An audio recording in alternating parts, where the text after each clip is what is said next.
You have been cordially invited to a world of wonder and intrigue, of steam and invention, of magic and mysteries, where nobles wave playbills at scientists who, deep in thought, nearly trip over pixies delivering news to tinkerers beneath the stage of New Europa. Sit back and enjoy the scene as the actors act, the singers sing, and the players play out the adventures of Castle Falkenstein.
Good evening, everyone, and welcome to another episode of Castle Falkenstein.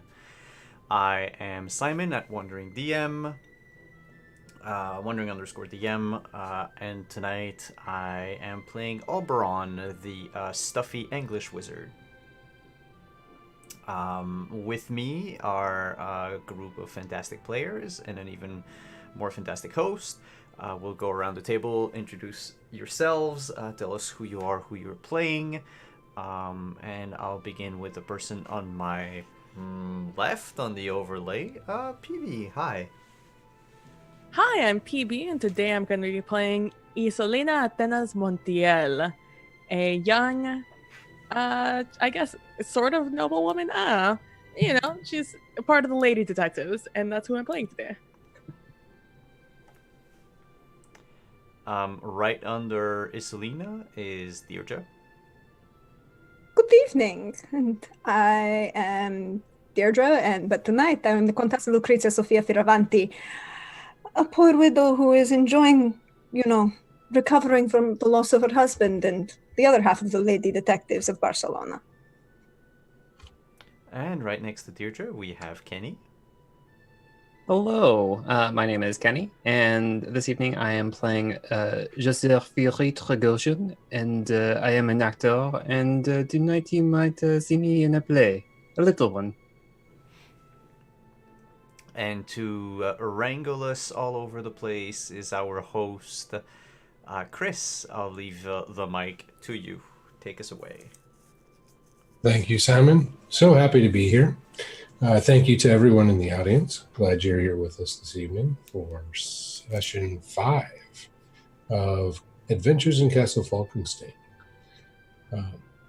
As we do each week, we will kick off with a recap and then jump into our fortune for the evening before we get back to our cast. But this week, before I jump in, I noticed that I haven't really promoted for the channel as well as I should have. And if you look below, you'll notice on the bottom right, underneath the stream itself, there is a donation field. And you can give to this show. All the money goes to the production cost to help bring this show to you each and every week. And each of your donations can impact in some way, shape, or form the action as it comes out. So if you feel so inclined to give back to our little cast and crew here, please do so. Enough with that. And on to our recap.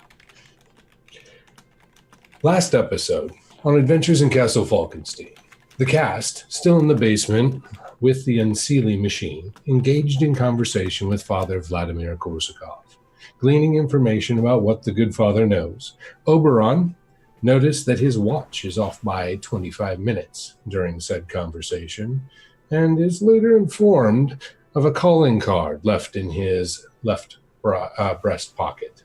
Weird happenings seem to be common in this manner, and so the party decides to do a little additional investigation after the Russian priest departs. Oberon ends up taking it upon himself to magically dismantle the secret engine for good. The commotion of such powerful magics produced brought the attention of the detectives from upstairs, but not before our cast hid away a number of pieces from the machine for later study. Once upstairs, the Contessa and Oberon made their rounds, getting additional information from various partygoers.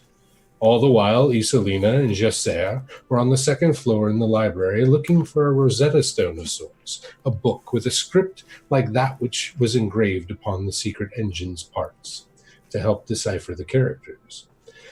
The whole party was eventually dispersed and sent home by Ferdinand Marquez with instructions not to travel far until the investigation is complete. Then, our players chose to retire to the Contessa's suite, hotel suite, to continue their deliberations upon what had transpired at Lord Marcos de Salinas' party.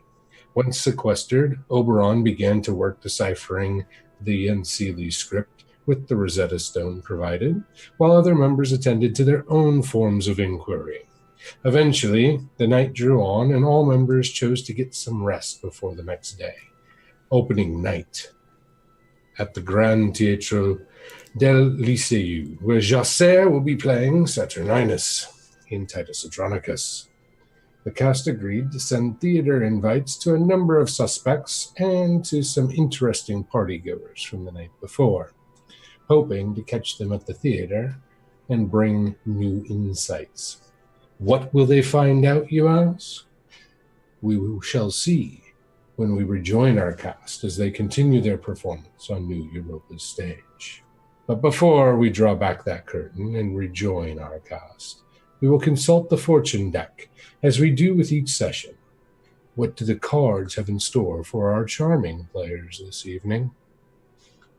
First, we have the Ace of Spades. The Ace stands for new beginnings, and Spades is intellect and communication. There will be new communications afoot, I believe, that will help each and every one of you.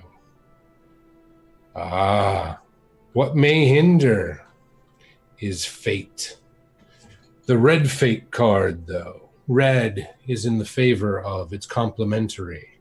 Something complementary that is fated to happen may distract our players going forward.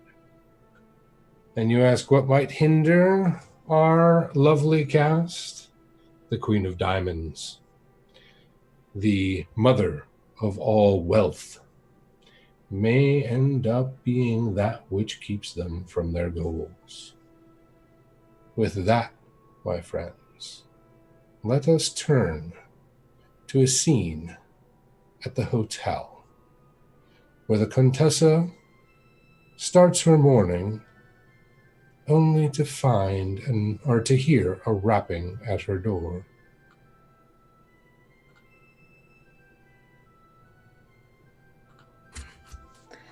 Just a moment. How early is it? I'd say a bit before breakfast. This is very early. I don't like early. I haven't had a cappuccino yet. Fine, I'm coming. She'll crack the door. Like, she'll pull her robe around her and, like, crack the door. Yes. For you, madam, and a large bundle of red roses is handed to you. Well, this is very kind. Bring them in. I assume you have a vase to put them in? Ah, of course. And she goes over to one of the side tables and underneath it opens some doors and pulls from it a large vase, and in it places the flowers, and then goes over to the pitcher of water that's typically used for washing up and uses it to water the flowers. I thank you very much. Ah, Do they have and she'll go and look at them. Do they have like a card? I mean, she's assuming who they're from, but she's being professional. I don't believe they do. At least there's not one in them at this moment. Well, that's intriguing. That could be fun. I thank you very much. Anything else, Question. madam? Just breakfast when it's ready. Of course. And she'll close the door behind. Mm-hmm. Did Oberon stay? That's an excellent question. Oberon, where are you this morning? I believe I stayed over at the Contessa's. Mm-hmm. Are you still asleep on the couch when there's the knocking on the door? Yeah, I think I have the book on my face. And I'm sleeping lying on my back. I'll let them sleep. He was busy all night.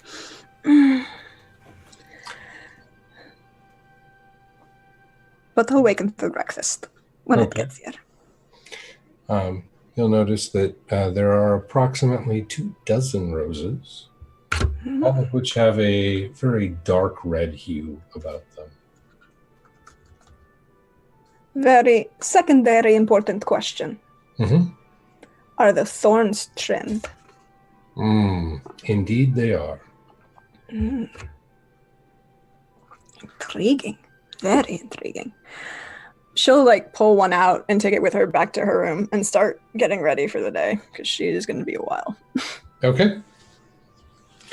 So that is the start of our morning. Across town, in a small flat above one of the local businesses, there is a well-loved actor waking up this morning. Jasser, how was your morning? I think Jasser probably has a very strict routine that they go through. Like as soon as they wake, they wash their face. They journal about the previous night, and then they go through the flat and clean up, and fold clothes, and make things tidy. Keep up the appearance of the space. Okay, excellent. And are there any non-theater related preparations that Jasser would want to do today, or will Jasser leave those for the rest of the group while they get ready for opening night? I think Jasser would send a message to Senor Marquez, thanking them for the party of the evening, and also ensuring that, reminding them of the opening night and ensuring that they know that they are invited. Okay. Excellent. Across town, from there, towards the outskirts a little bit, one of the newer but nicer neighborhoods, there's the estate of the Montiels. And in it, Isolina. This morning, Isolina's probably out back in one of the outside, sitting down, eating her breakfast, whatever. some cut up fruits, and probably I don't know wine. Who knows? I don't know what rich people drink. And so we Prosecco. Yeah, some Prosecco out there. And just with one hand with the drink and the other hand just rating, listening as everything goes by, making sure that the invitations have been sent out to all of our family friends to go to the theater tonight, because it's gonna be lit or whatever, I don't know. And outside, just pondering everything. She got home late last night. She just decided to sleep because beauty. And but this morning she's really pondering everything over her glass of prosecco and her sliced fruits, and just making sure everything is prepared, and making sure that the dress is out, and we're ready. We'll be ready for prime time up in the Montiel house. Indeed. And all of the invitations went out at first light, per your instructions. So they would be there for people when they wake. As you're reflecting on what transpired, there's a number of things that came to mind. You'll notice, or you will have remembered, that some people didn't seem to be near as bothered by what is now fairly apparent to you blackmail scheme that was going on with De Salinas. The Contessa, for reasons that she made very clear, that it's something that somebody would have talked about anyway, and she didn't really care that much. You'll also remember that Carolina didn't seem to care one way or the other. You're not even sure if she was there by invitation or simply slipped in when no one was watching, which you probably wouldn't put past her after the encounters you witnessed. Enrique as well, and the detectives with him, did not seem bothered whatsoever. But then again, they may have been there on a more official business. Another thing that comes to mind as you're reflecting back is that rose brooch.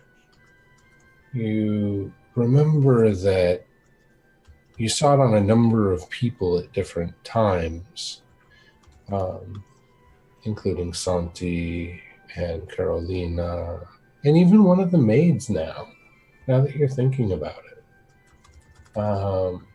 It didn't stand out at first because it was very fleeting, and that was before there was any context to kind of put it all together. It was early in the night. One of the maids that was actually at the coat check, briefly dropping something off before wandering upstairs. What else would you like to ponder in your morning? It's a question that I definitely posed late last night to my new compatriots. Mm-hmm. It was, who do we play with? Mm-hmm. Where do we take our ball? Do we go to the Promethean Society? Do we help them out? Do we get our answers from them? Or do we work with Senor Marquez, who I've known for a while, having grown up in Barcelona? And so I wonder who would lead to the most interesting outcome working with the Prometheans or Marquez.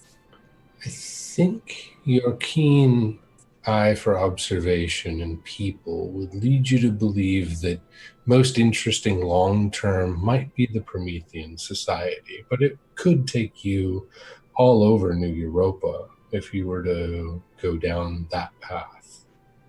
Lord Marquez and his detectives would be much more localized, and they seem to know a lot more things than they let on. Their posture never seemed to be surprised by much. The only time that you clearly notice some level of confusion of any sort or concern might have been with the explosion, not explosion, but clanging and rattling of all the pieces after Oberon's magic as he tore apart the machine, which was surprising to basically everyone. But other than that, they didn't seem to get rattled by much, almost as if they had expected most of the moves that evening. And going down in that line of thoughts, Mm-hmm. how the police here know more than I would imagine. I start to think about all the people I know who work in the police. I was going to say academy, but that's not right. The police, all of the individuals I know, the families involved. And I'm thinking of who I have either the closest relationship with Mm-hmm. or someone who would be the easiest to talk to and be talked at when it comes to getting interesting information that I didn't realize they had.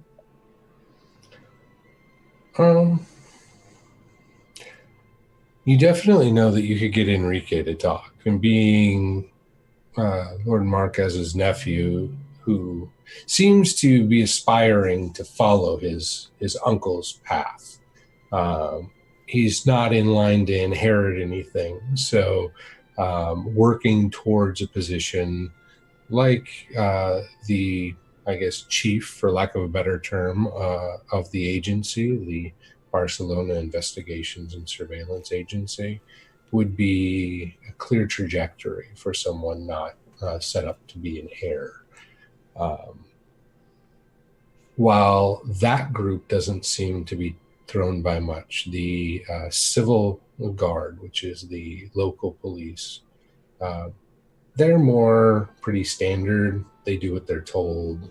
They don't seem to be as intuitive as the detectives are.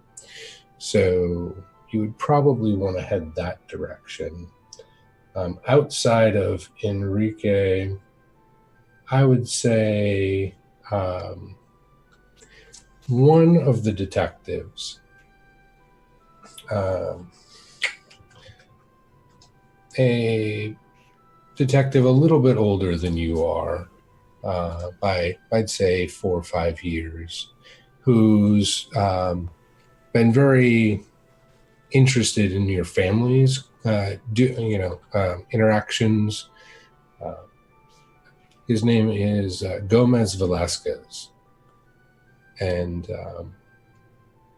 he would probably be someone that you could get talking, because he fancies himself an aspiring inventor or tinkerer or something of that nature. To be honest, they all kind of blur together.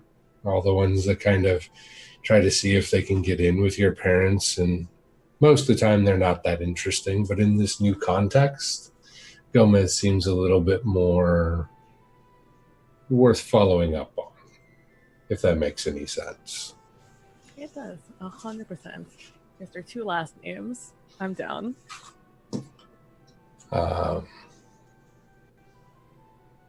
And yeah, I let my thoughts wander along with that and just wrap around all the other things that happen, from the Zeppelin, from the infernal machine, to all the interesting new people who have entered the picture. And I just sit there pondering all of that over my both my prosecco and my fruits until it's showtime. Excellent. So we're going to circle back to Oberon. who, I don't know if he snores, but is slumbering underneath a book in the hours of morning, just before breakfast, when he hears another loud knock at the door. The first one was softer, which he didn't hear, but the Lady Contessa is busy getting ready and unable to get to the door. What do you do, good sir? I'll get it. Thank you. It should be breakfast. I'll straighten my clothes. Last night's clothes, actually. You would notice that you're missing a few pieces of last night's clothes, like your jacket and your shoes. Mm-hmm. Indeed. Okay. Straighten up. I'll answer barefoot, apparently. Well, I assume that when you fell asleep, you probably set your shoes aside next to the chair and maybe took your jacket off, so it didn't get all rumpled while you were sleeping. But the Contessa is correct. They are missing. And at the door, there is a young man with a cart with food, with platters currently covered. And he does say breakfast. Oh, but please come in.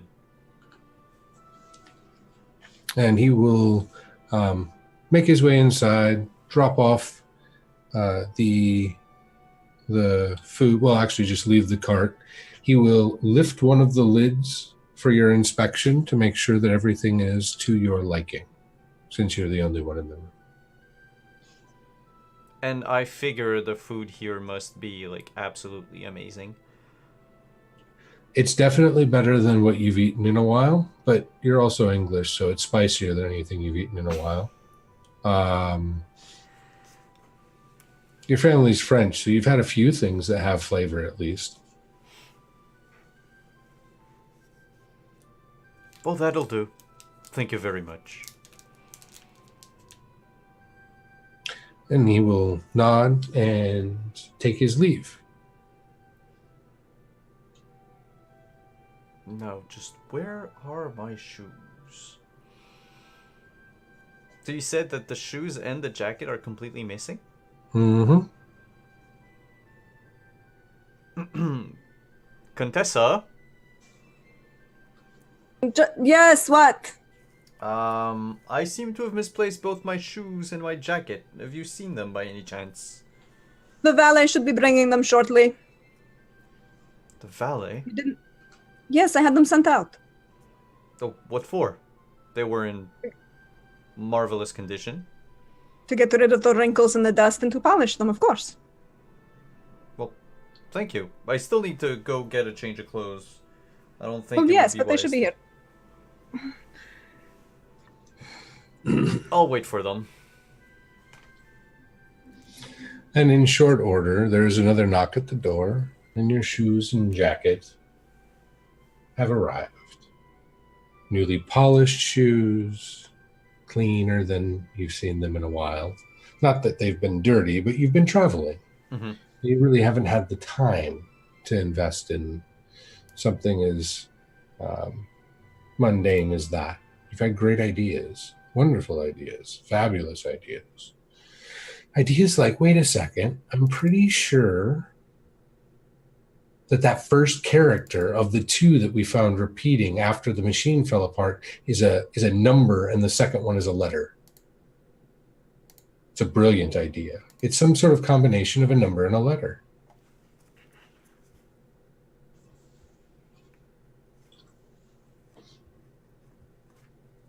You really are brilliant, you know. I am. I'm just gonna note it down real quick before I forget. At which point, the valet clears their throat, waiting for you to take your shoes and coat. Oh, yes. My apologies. Not a problem. And as you do, you will close the door and make their way back downstairs. What plans do you have at this point, other than breakfast? Judging by the time, I think Oberon would still try to spend a few hours on the book, if that's okay with the Contessa and me staying over. Just so I Entirely can. fine. Mainly because Oberon wishes to have something to present to the rest of the group tonight. Something, substantial. I would feel remiss if this book actually eluded me for a night and the better part of a day. And then having enough time would call for a carriage to bring him to his hotel so he can get changed for tonight's presentation. Excellent. So with this newfound epiphany that Oberon has had, would he postpone breakfast to continue working, or hold that thought and eat once, of course, the Contessa joins?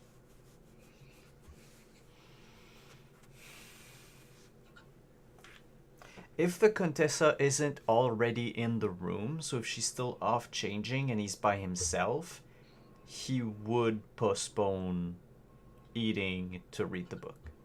Okay. So Oberon settles back in then to wherever he was before and pulls the book up. I believe it was a chair with an ottoman before, correct? Yes. Because And Joser took the fainting couch. yes, that is correct. Lucretia, Sophia, how are you this morning? I'm fabulous. It's a very well, no, it's a little early. I'm hoping that there's coffee. I'm hoping that there's a cappuccino specifically, but I will take a coffee, and if I have to, I'll make my own espresso. Fair enough. And so are you finished dressing at this Yes, point? she's going to come out in a very nice black day dress. And her hair is very simply done up in a twisted knot with a pin through it, a slightly longer pin than it's necessary, and it's bronze with some very intricate carvings and engravings on it. Excellent. Well, I think it's breakfast this year. It is. Oh, good.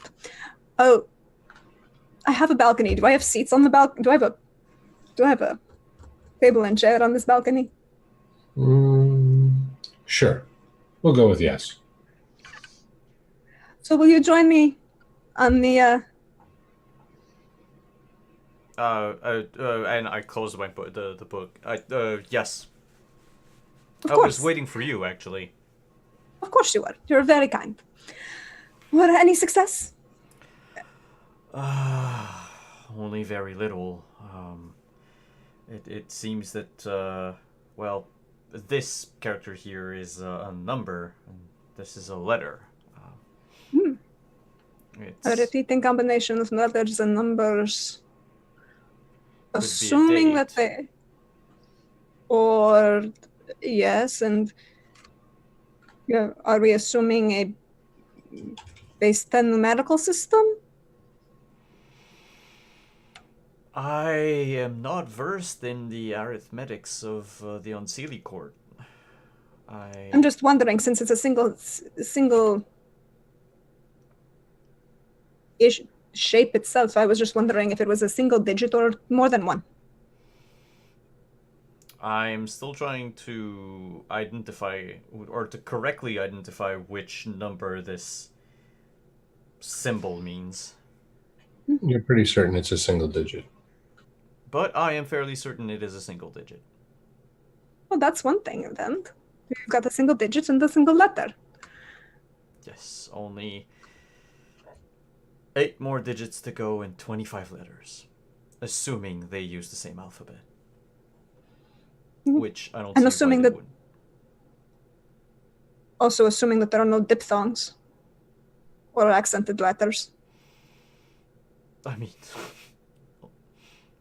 you don't need accented letters to have proper speech. Look at the English language. And you claim the English have a proper speech. Well, Really... it is the tongue of the queen, after all. And I speak the language of the Pope. But, neither of us that is going to really help us at the moment, now does it?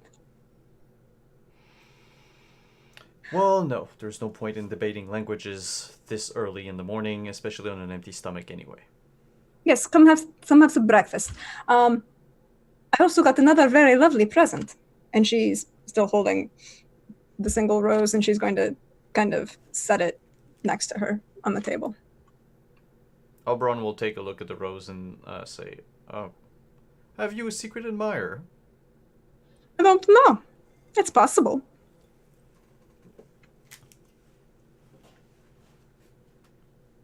But I take it they're not from you then. I mean, I have been here all night. This is true. But they came very early in the morning. I make no assumptions about where I get flowers from. They didn't have a card. It'll be very entertaining. If they're not from you, I wonder who they are from. I'll have to see. Also be very entertaining if they're not from you to see what happens after certain conversations go around this morning. And she kind of very daintily sips the coffee and kind of raises an eyebrow at him.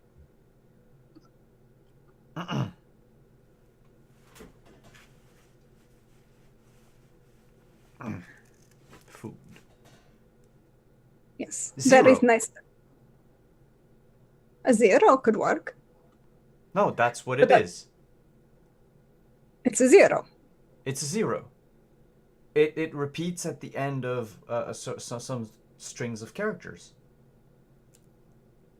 It's got to be a 0. Okay, so then we're assuming in Arabic mathematical system.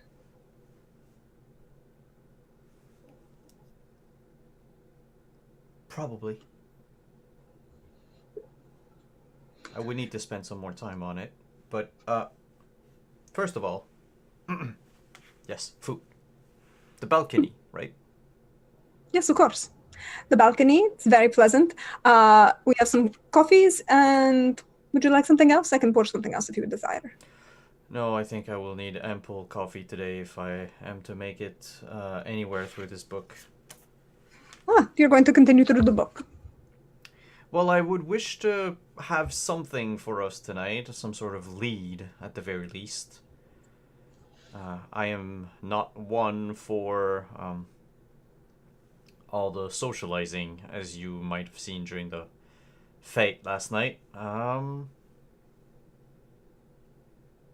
rather fond of books, and well, tonight's going to be a very entertaining play. I've never seen Titus Andronicus before. Have you read it? To my shame, no. But I heard it was a light-hearted comedy.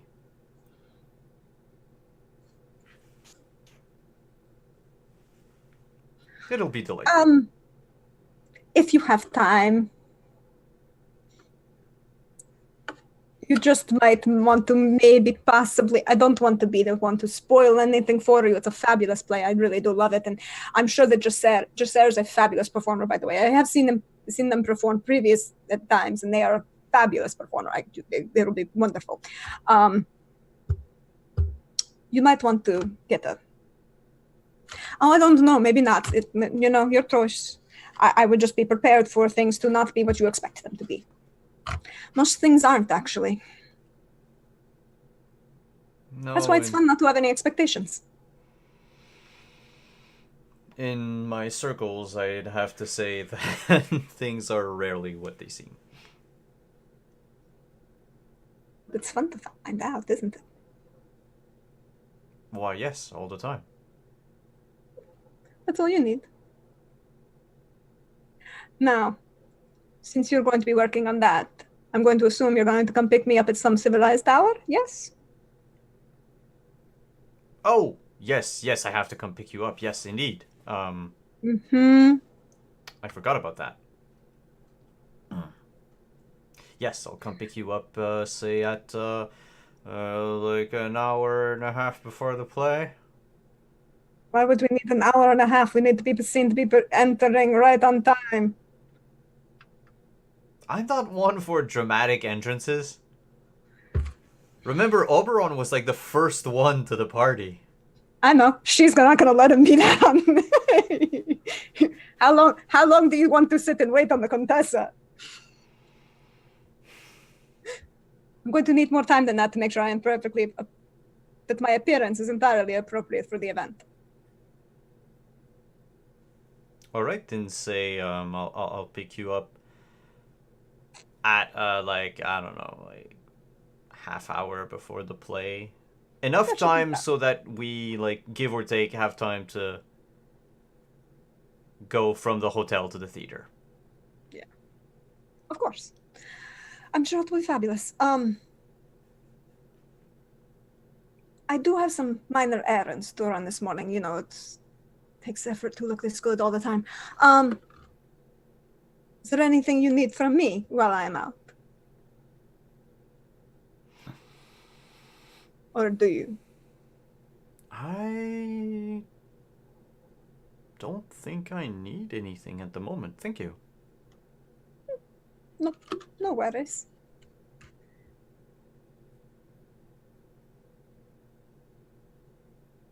Are you all right? You look mushad. I think the other would probably be a Q. A 0 and a Q.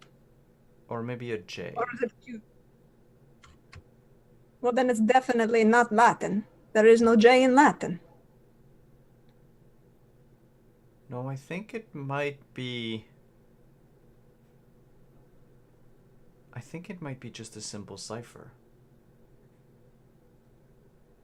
But they're repeating, no? Well, probably.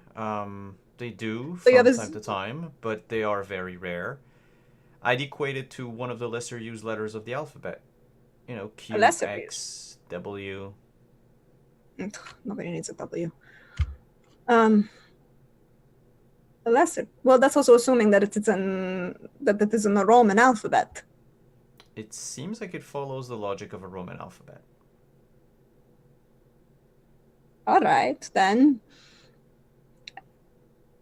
I wouldn't say J because if you're going by most things, a J is really just an I that happens to be mispronounced. So there's that.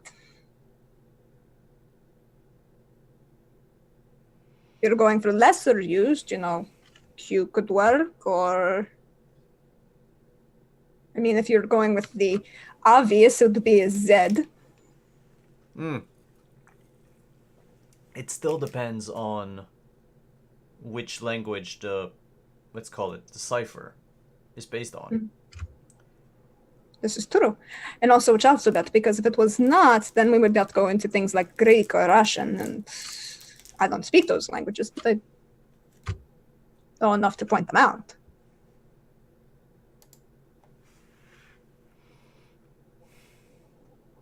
It's probably not a vowel, because that would get complicated with diphthongs, and you've already got the 0 for that. Oh, and it's much too rare to be a vowel. I mean, according to... I keep... Right now, my first thought is trying to equate it to the English language. Yes, go on, Englishman. Well, if it is, then it probably is one of the lesser used letter in the English alphabet. Again. I mean, if it's the same thing repeating, if you've got the 0 as the numeral, then Z would be the obvious counterpoint, both the beginning and the ending. Or M or N is the Perhaps. numerical middle. I still need more time to decipher this. Well, do you require anything else to help you decipher it? And should I order you luncheon? Do you mind my presence here in your suite? Not at all. Take your time. Relax. There's a whole other room right over there. Thank you.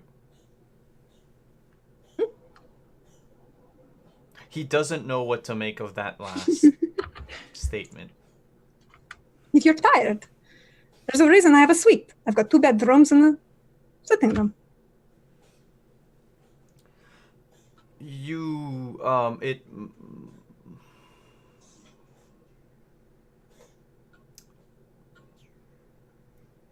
You said you had another spare bedroom. Yes, Yep, right and over there. slept in a chair. I could have used that information last night, I told you and I went to go try and wake you up, but you were snoring so heavily and you kept kind of like pushing my hand away when I tried. So I left you alone. I figured eventually something would wake you up and breakfast. Yeah, very few things can wake me up. I'm a deep sleeper. A joy, I'm sure, for you. Some of us don't get that privilege. All right, and I'll, well then, if you don't mind, you said you had also a sitting room? Mm-hmm. It's I'll where you use- spent the night. Oh, I thought that was like in a living area. That was different than the... Well, it's... Yeah, no, that's okay. I'll go back to my chair after breakfast, and I'll get back to trying to read the book.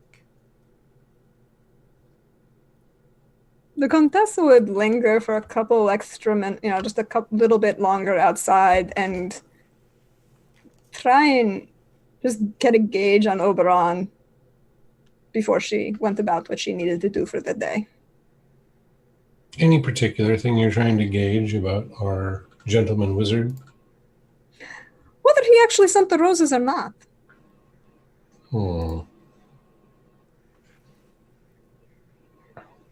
She doesn't. She thinks it's possible when he went down to deliver the order for breakfast that he could have made another notation. But she's not sure if he would have thought of it. Also, she did tell him no roses, so there's that. Fair enough. He is also socially awkward. He could have easily just forgotten. That's her other thought, is like he could have entirely just forgotten, in which case she wouldn't take the meaning behind the roses seriously. You could have also ordered like a ton of brick. I don't know about going that far.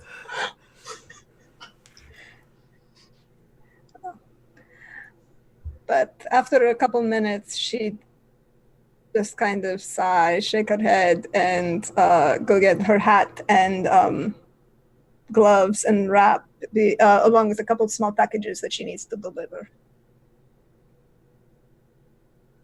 Understood. And as the Contessa makes her way out of the hotel and into the busy streets of Barcelona, we return to Jasser, who's got their place in order and their morning well set. Routine has been done.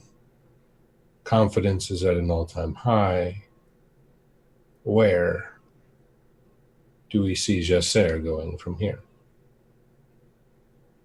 I think from here, they try to maintain good relations with the people around them. So I feel like Jasser would probably make their way down to the shop owner below, because they will very much see Jasser's comings and goings. And maybe just check in with them. Maybe having bought a special loaf of bread or something that they saw along the walk. Oh, okay. As you head down, you'll notice that As he normally does, Cristobal mans the front end of the shop, and Florinda is busy already in the back working on the orders that she has. And when you do make your way down, as always, she comes out to greet you. Oh, Jesser, I hope your night was good, yes? Bonjour, of course it was. There were lots of interesting things going on in this town. Barcelona is such a joy to be in. Excellent. Yeah, the flat is still acceptable, yes? Oh, it is quite comfortable. You have kept it so well. I really appreciate all of your hospitality. Cristobal and I are looking forward to tonight's performance. We won't be in the audience for opening night. We will be backstage helping with costuming, but we will be in the audience hopefully tomorrow evening. Well, while you're there, I will make sure to point out some good spots where you can get some views even from backstage. Oh, thank you. It offers a unique point of perspective. Excellent. Will you be needing anything from us this morning? I do not think so, but I do wonder, have you noticed anyone coming to ask about me? She'll turn and look toward Cristobal, and he'll just shake his head. No. No one so far. Are you expecting someone? Is there a message we could deliver if they do show up? No, I have just made some interesting acquaintance in this town, and I just wanted to be sure that I am paying proper attention to those who would want to speak with me. Understood. If anyone does come calling, we will deliver any message we have for you. That would be very appreciated. You are so kind. Thank you for being here and gracing the Lyceu with your talents. It is a gift to be able to perform there. It is a lovely stage, isn't it? It is. You'll see her eyes light up a bit.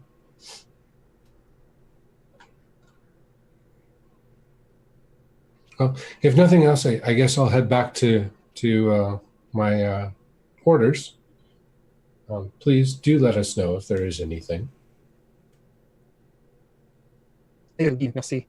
And Josser will leave the shop, and I think what they like to do is they like to buy flowers for their castmates and just little things for the people that they work with on stage. They've figured through the several years that they've been performing that just keeping those small intentions really grease the wheels and make everything run very smoothly. Excellent.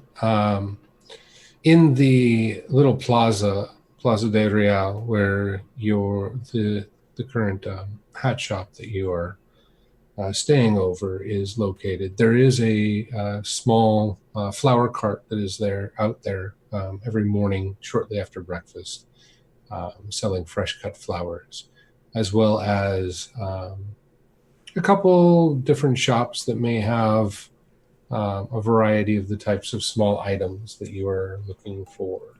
Is there anything in particular, a type of flower or a particular person at the Lyceu that you wanted to find something other than flowers for?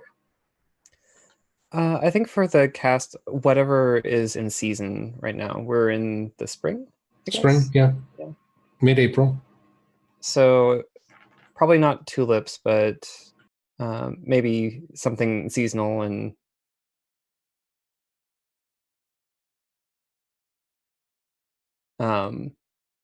and then for the stage manager, definitely something a little bit more extravagant.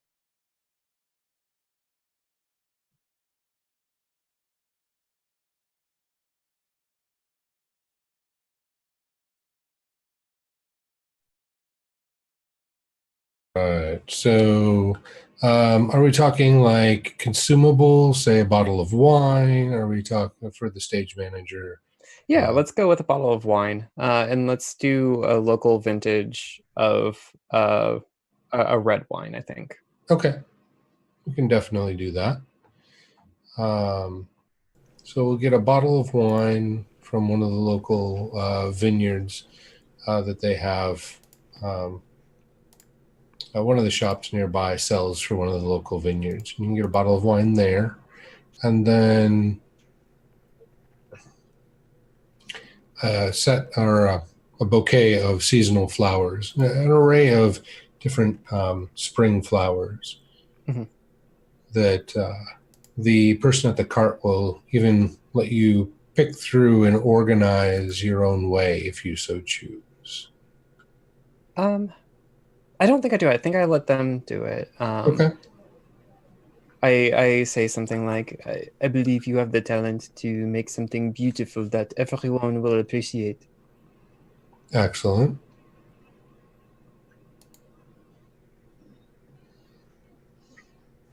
And they will go ahead and put together a variety of blooms, some purple blooms, as well as some red poppies that you notice, even a few daisies in there for that white and yellow contrast, along with some greens to kind of just green leaves from some variety of plants they have to kind of break things up and give it a nice, lively and vibrant feel. And they will wrap it up in paper for you so they stay together, entwine, and hand it to you. Are you going to make your way to the Lisa U afterwards? Yeah, I believe Jasser will go to Lysiu to drop some things off and then maybe head out to a light lunch and then go back to the Lysiu. Excellent. So when you reach the Lisa U, you do find hard at work with final stage preparations, both Bricks and Swizzle, the two dwarven stage managers, are moving to and fro, tools and tool belts and some clanging here or there. You see some lights going on and off. Them yelling back and forth across the stage at one another between the sounds of construction of sorts. You hear them say, "This set is not yet ready." Brooks says as he's swinging his hammer and trying to finish the stairs to the palace. Swizzles just shakes their head and continues on with more of the pulley system that's going to bring across a second backdrop for nightfall, and notices that there's a little bit of sticking along the pulley system, and so they are kind of occupied with that. I think that just I would leave them alone to their work, because I know that when I'm concentrating, I definitely do not want to be disturbed in that mode. So I think Jasser would go to the dressing room and leave the bottle there. Or if they have like a workshop area, maybe leave a bottle there with a note. Excellent. The stage manager is not in, so leaving the bottle with the note will probably be the best bet. You will notice, though, with the cast that the actor portraying Titus is there, kind of going over lines again and looking into a mirror and giving different facial expressions. You know that they have been quite nervous about this particular performance, to get all the nuances down of Titus and Andronicus. They're quite concerned that they'll come across as playing a caricature of someone who's gone mad rather than truly capturing that madness that's within Titus throughout this particular play. I approach softly and gently, and when there's just a natural pause in his practice, I will greet and briefly interrupt.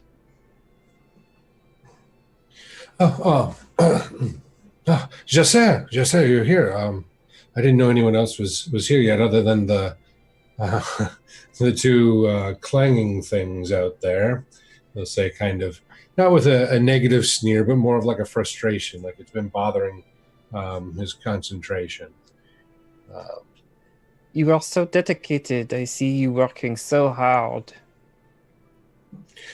Well, this is my first lead at the Lyceum, and it's also the first time I've played Titus Andronicus, so I've got a lot to be nervous about. It is a lot of firsts, but I can tell you are going to be magnificent. Thank you. And you, the last rehearsal, the lines just flowed so naturally. How do you do it? Maybe I'm just evil. Well, then fitting that you're playing Saturninus. It is just... sometimes you want to be in your head, try to get these feelings out and to show them, but it is not something that you should work so hard at. If you let go, the right thing will come. I promise. Thank you. I'll keep that in mind. As for Brix and Swizzle, the people working, it is good to give them their room to work, because without them, we would not have a show. This is true. They are magicians of the stage. Ugh, don't talk to me about magicians after last night. Well, did you ever run in with some sort of magic? I had to run in with something. How about you? How was your evening? Oh, let's see what I can remember of it. A lot of wine, a lot of reading, some slurred rehearsal to my cat, and then I think I fell asleep or passed out, one or the other. You did not leave your flat? No. It was, like I said, I've been uncharacteristically nervous. That is fair. Maybe this evening you will feel more motivated to be social. That would be good. You'll be successful in putting. Yes, because tonight is going to go well, yes? Yes, indeed. And I think Jasser will pull the flowers out and be like, these are for you among the rest of the cast. Oh, thank you. They're going to look nice in here. Brighten up the changing room a bit and give us something other to look at than each other. Indeed. Well, I won't keep you. If you feel the need to practice some more, then you should have at it. I may, and I might just instead watch Brix and Swizzle do their thing for a little while and embrace the clanging, as it were. If it is making you crazy, maybe you embrace that. You're a smart one. I like the way you think.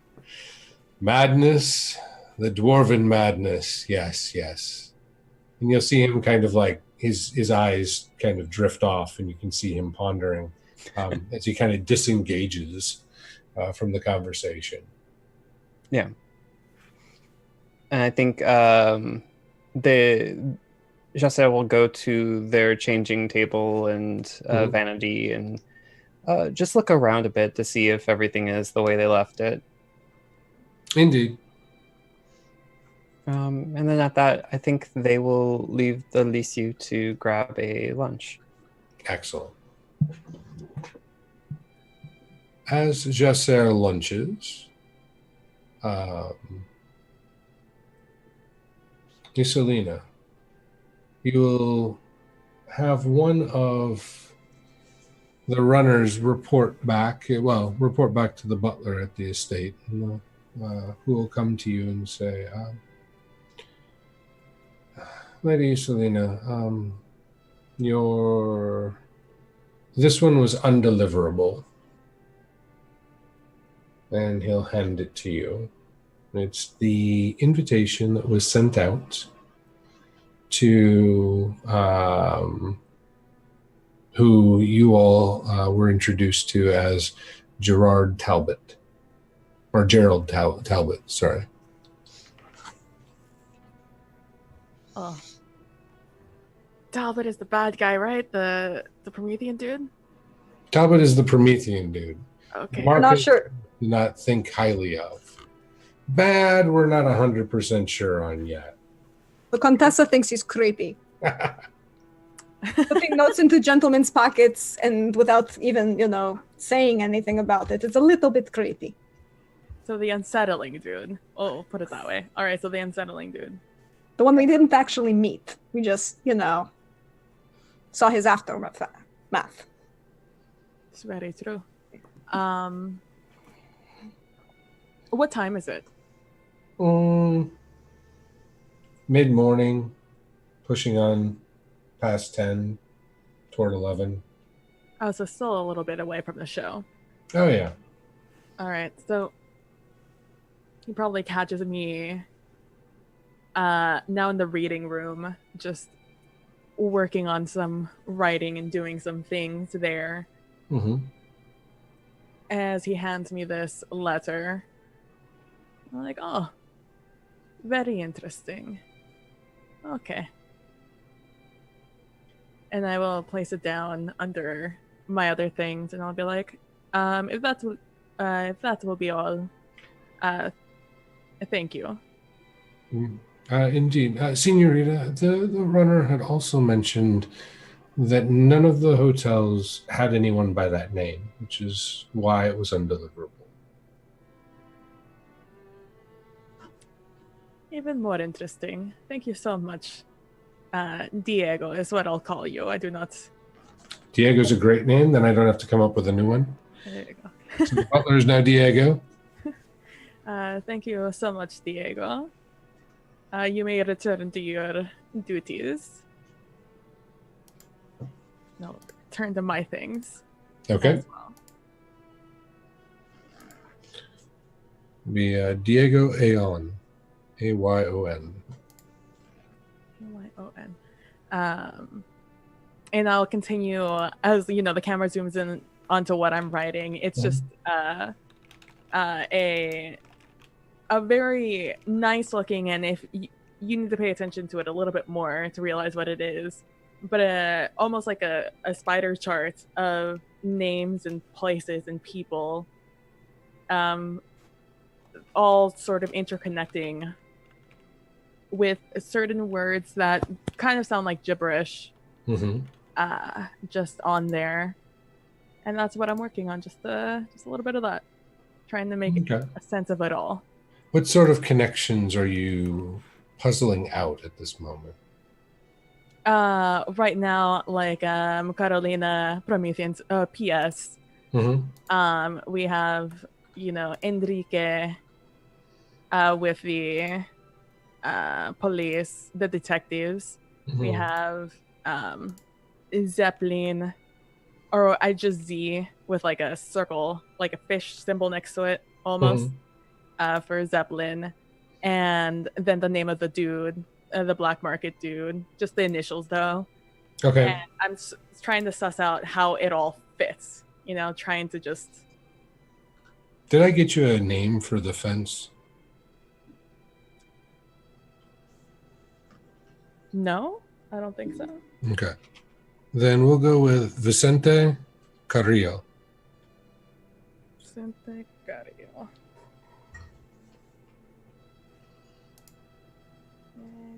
Carrillo. Okay.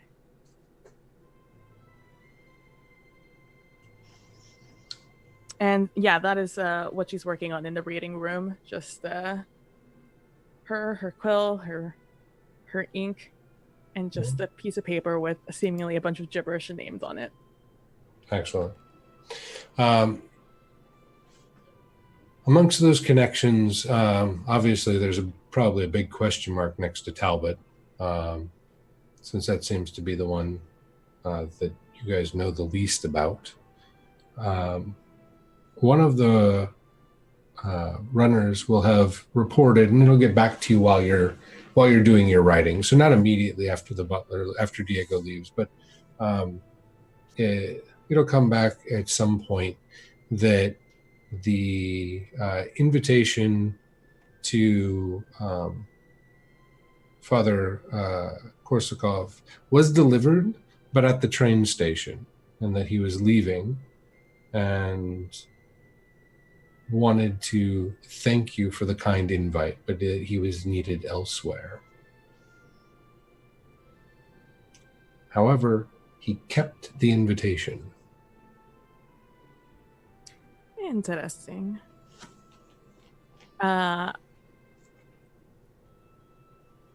Interesting.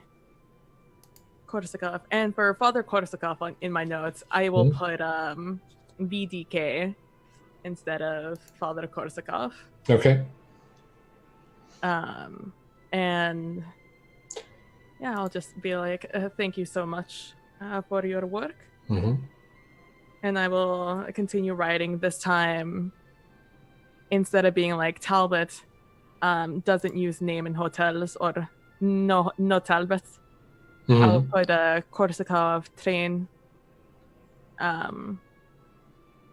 And then with like a little arrow to signify leaving. Okay. Out of curiosity, does Isolina plan on reaching out to either Gomez or Enrique today, or is that just a longer plan? I think not tonight because I have plans. Okay. And I sort of want to see where it's going to go. And then tomorrow I'll be able to follow more thoroughly with that plan or that idea. Well, if nothing else, between now and the rest of the evening, you have a chunk of time that you could wrap up anything. But if nothing else, then next time I circle back around to you will be your entrance to the theater. So ponder that one. Okay. I definitely probably have some interaction with my parents whilst I'm home. Okay. Are you going to seek them out or wait for them to find you? I will wait for them to find me. Okay. It'll be not until, I would say, a late lunch when your father does find you and asks if you've eaten. And I will look up from a book that I'm using as a reference with the cover reading. Oh man, I don't know. Something like jewelry through the ages or something like that. Okay. Or symbolism through the ages. Mm-hmm.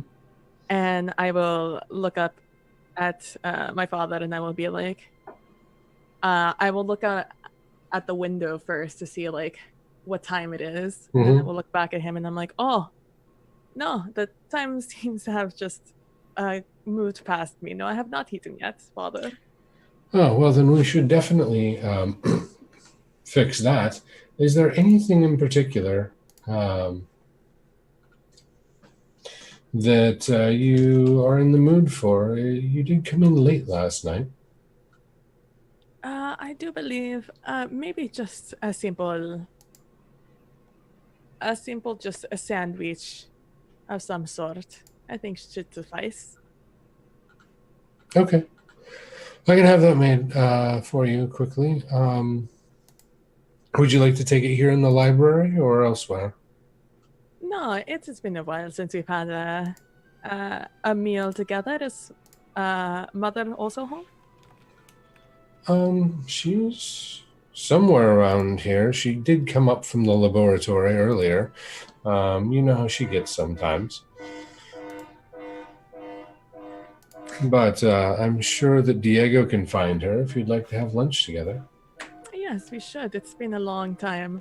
What is that racket outside? I do not know. Yes, we haven't had a family meal in almost a week. If we're all at home, we should eat together. And, in short order, lunch is served. Since the three of you are going to have lunch, your father recommends that it's such a beautiful day. Maybe having it out in the back garden would be a lovely place for lunch. And your mother joins the two of you out there. And they say, and she promptly says, "So, how did the party go?" Very interesting developments, and a little bit worrisome, I guess. The party itself was a little bit dull. Interesting people there, but you know how it goes. It almost felt like a business party, but I don't even know why I would be there if it were that. And unfortunately, our host died. What? Yes, he was found dead in his study. It was. That sounds horrific. Are you okay? Oh yes, I am fine. I met a couple of new faces in town who were there to help me deal with such a shock. Well, that's good. That's good. Anyone that we should know of? Any more suitors coming calling? Oh no. No. Okay. No. Not as of yet. You know how I am, Mama. Indeed. That's why I always have to ask. I never know when that day's going to happen. I'm sure that day is coming sooner rather than later.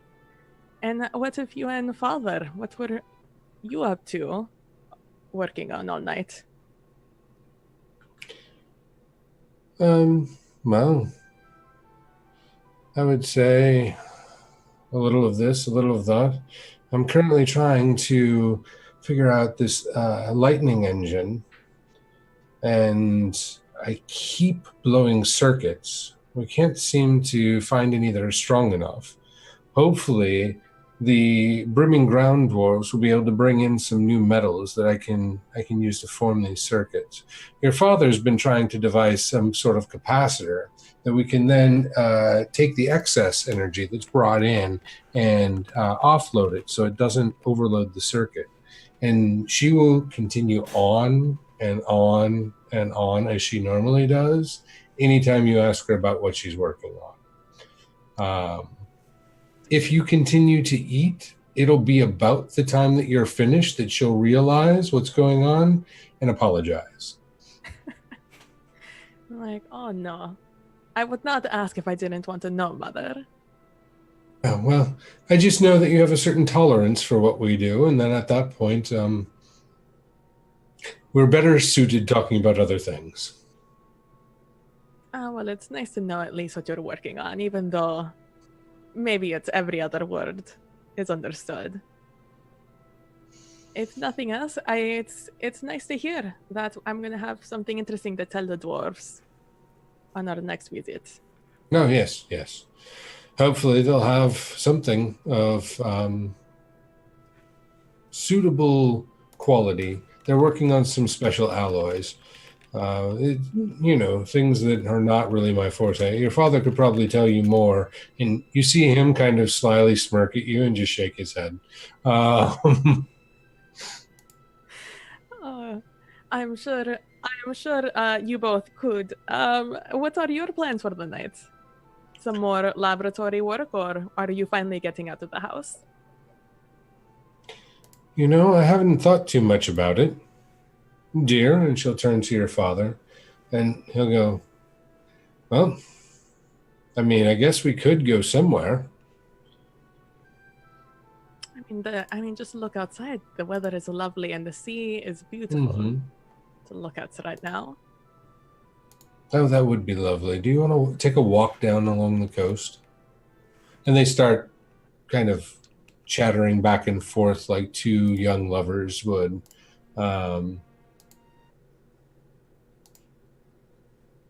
And I just sit back and I just enjoy the moment of just being all here and just a family and normal. Because we don't always get to have dinner, and I only mostly see them interact in a business capacity of working in the laboratory together. So I just sit back with my some wine of, that is good in the situation, and enjoy watching them. Okay. And then as it starts wrapping up, I'll be like, well, I need to be off. I need to get ready for this evening. Oh, where are you off to this evening? A new acquaintance is performing tonight in the theater. Oh. And I was offered a ticket to go watch. Well, that sounds lovely. Enjoy yourself now. Thank you very much, Mama and Papa. Please enjoy yourself. I better not come home before you do. Your father gives her a bit of a hug. Your mother a hug when you say that, and she just kind of smiles. At that point, I think we're going to circle back around to the Contessa who's running errands. Yes, the Contessa is doing some last-minute shopping. I believe a hat shop was in order, yes? Yes, she needs a new hat to make a statement for tonight. Ah, yes. You find a lovely hat shop in Plaza de Real. It's one that you have visited before since you've come here and are familiar with. Yes. It is known as the Sombrerera de Villanueva. Yes, they have wonderful pieces, and I really do enjoy their company. Senora Floridine. I can't say it, I'm sorry. Florinda. There we go. Florinda. Senora Florinda does fabulous work, and it just always works well with my complexion. She is very talented indeed. Extremely. And as you arrive, as normal when you've visited the shop, Cristobal is manning the front, taking whatever sort of information, and he is a man of few words. And you can hear from the back, Florinda say, "Just a moment, I'll be right out." No rush, Senora. I am always here to take you should always take your time with perfection. Oh, Contessa, and I know that voice. Yes, I'll just sit and chat with your charming husband for a little while. Don't worry, I won't steal this one. He'll raise an eyebrow at you.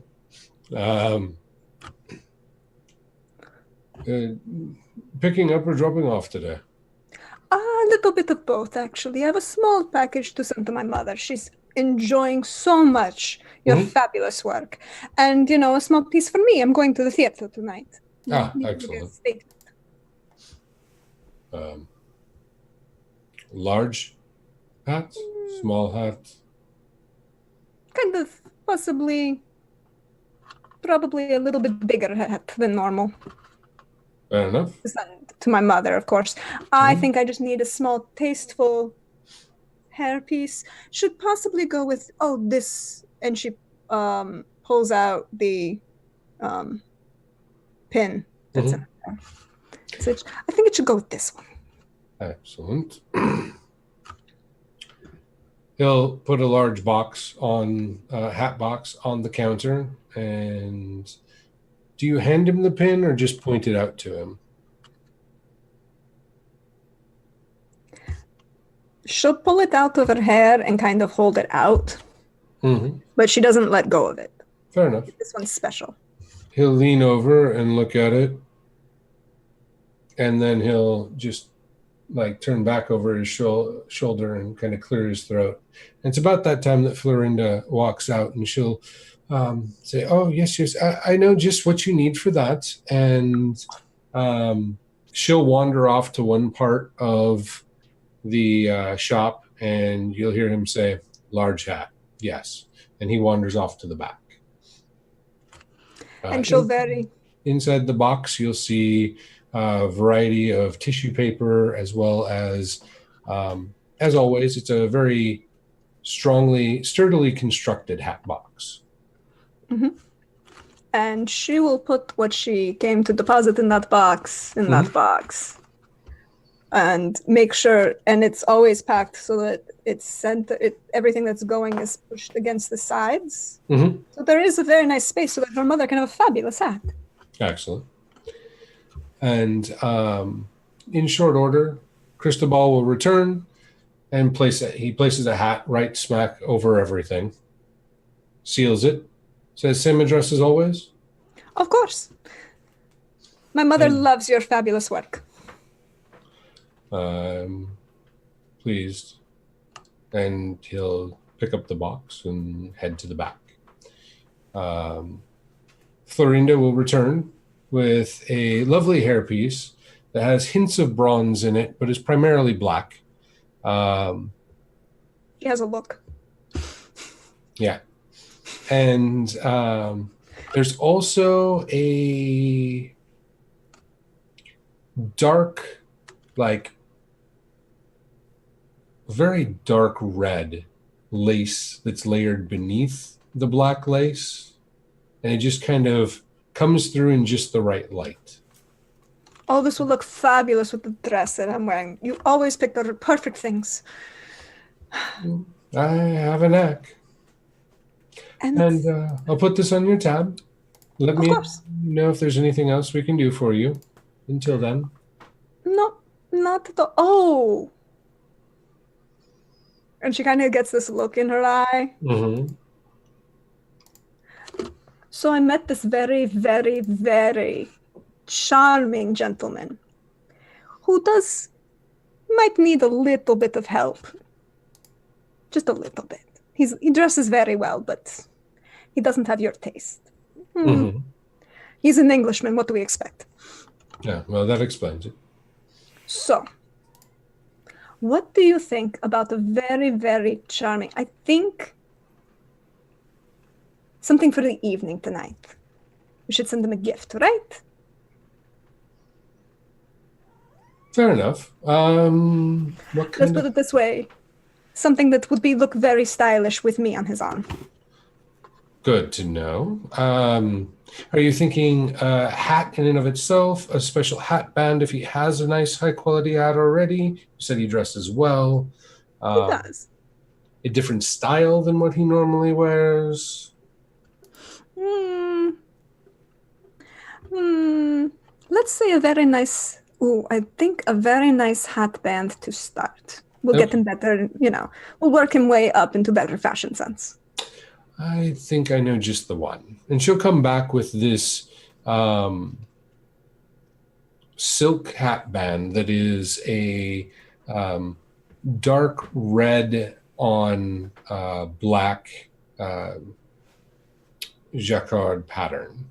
And say, I think this will work quite well. And if he just wants to wear it temporarily, he could use this pin. And she has this simple bronze hat pin to help tuck it in place. And I think it'll coordinate quite well with what you're wearing. Fabulous as always, darling.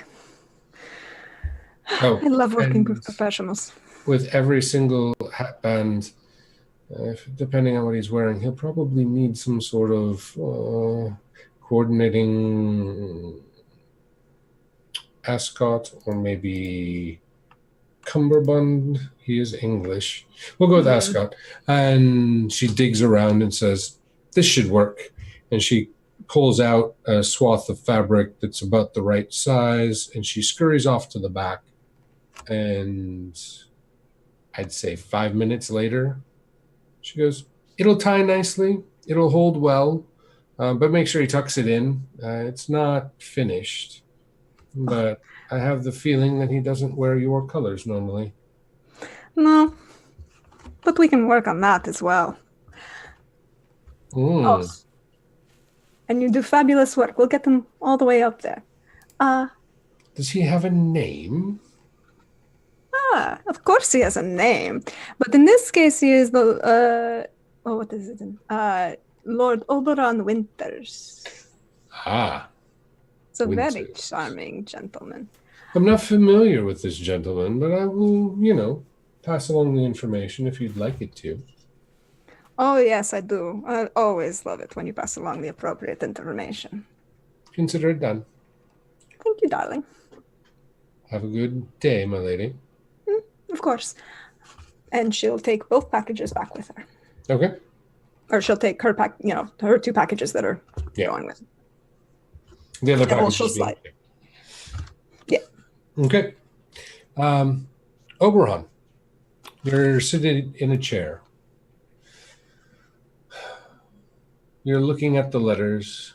You're deciphering the cipher. And you have come to the very clear conclusion that it is a 0 and an X. If translated, of course, into the Roman alphabet. Mm-hmm. You have no idea what that means. But you are certain that if it's translated into Arabic numbers and the Roman alphabet, which you're mostly certain of, that is what the 2 characters are that are repeating. A 0 and an X. Mm-hmm. Is this machine a giant, intricate tic-tac-toe device? Very possibly. I mean, they are Fae, even if they are dark Fae.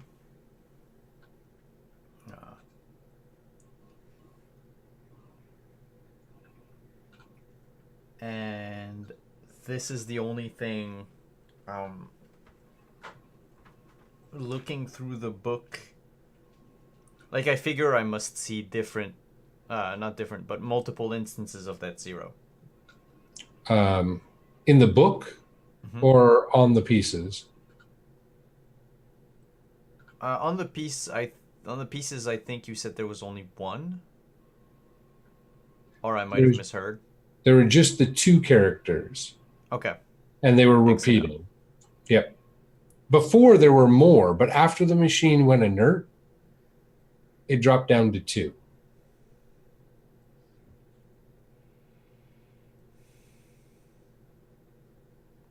Well, it could also be some sort of like true or false statement, X and O. Could be. Could be a maker's mark. Oh, I hadn't thought of that. I mean, it is a machine, and the only thing left was this stamp.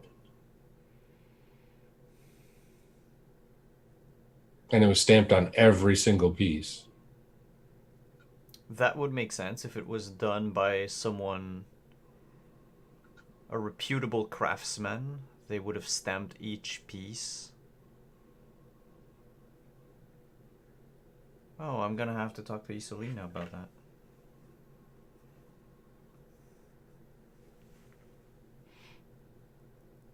Alright. About this time, you've noticed that you've missed lunch and that you probably are going to need to get ready soon to pick up the Contessa. Then I will head to my hotel in haste, get my tuxedo for the evening, and my hat, my cane, and make my way back to the hotel. Okay. And at that point, we're going to take our break for the evening as we rejoin our cast on the other side as they make their way to the theater, the Gran Teatro del Liceu. Hold on tight, and we'll be back in about 8 to 10 minutes, folks.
And we're back.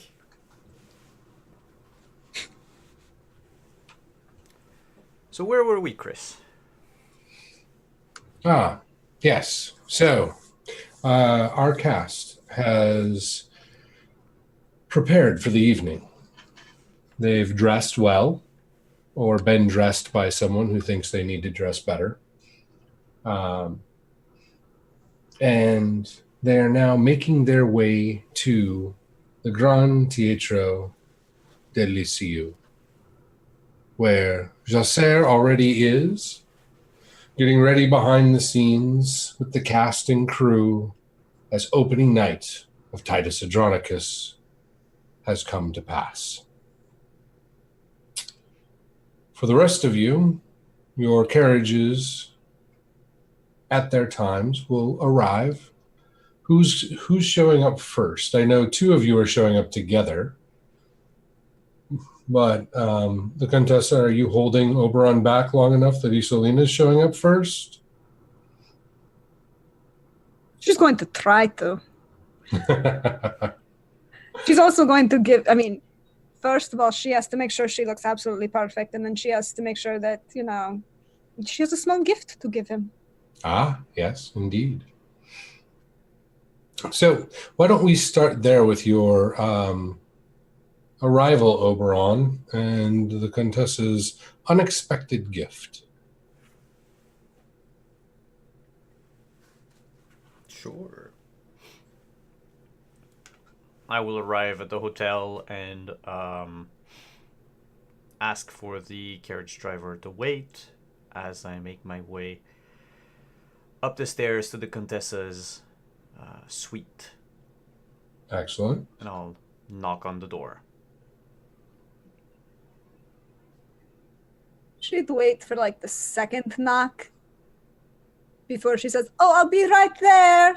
And she already looks absolutely put together. She has been set up for everything except for her hair. She hasn't finished putting that up yet. And she's going to open the door and make it look, "Oh, just give me a minute. I have to finish putting my hair together." All right. "Oh, there's a small package for you right there on the table." And she goes and pulls the coil in and puts again the bronze pin in her hair. May I open it right away? "Oh, go right ahead. You're probably going to need it for tonight." I'll open the package. Inside the package, you find a new hat band with hat pin and an ascot. Nice. Hmm. Wow. Thank you, Contessa. Yes. What prompted such fine gifts, if I may ask? Nothing at all. Someone as they're going to be escorted to a party should just, or to an event might, wish to be given gifts. I have no idea why that would be.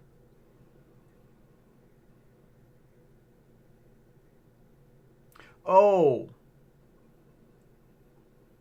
you meant that I did not bring you gifts, is that it? I did not say anything of the kind. Well, perhaps I did, and you just don't know about it. I didn't say anything of the kind, signore. And she'll turn her, she's been talking to you with her back, doing her hair with her back to you. And she'll turn around and she's set the hat, just the small little, almost a fascinator, kind of, just so on her. And the only thing, it's a beautiful, again, black dress with very striking beading along the collar. And again, the only thing that's not black or red or bronze on this is this diamond necklace that she's wearing. But now, we look like we are going to the theater, are we not? You need help with your ascot, signore. Oh, no, I can tie it up myself and all.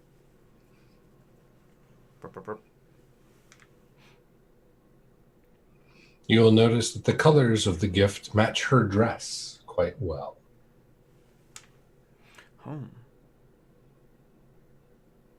you have a very good taste in clothing. That did not come out right. No, we'll take it. You're Fashion. working on it. Fashion is the word you wanted. It's knowing the right fashions is just as important as knowing the right, well, books to learn from.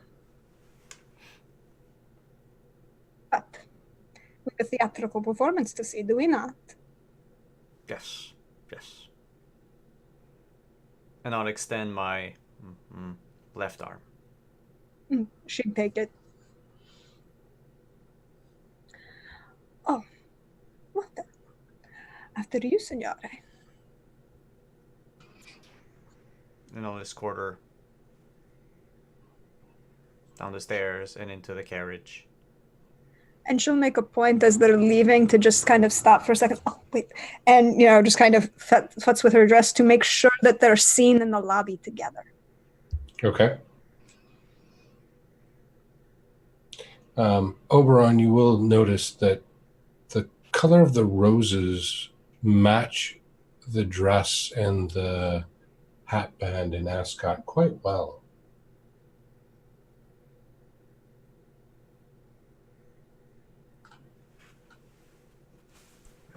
And it goes like this over his head. Fair enough. He probably saw it, but has no idea, of all the layers underneath it. Mm-hmm. There's so many layers. It's fun.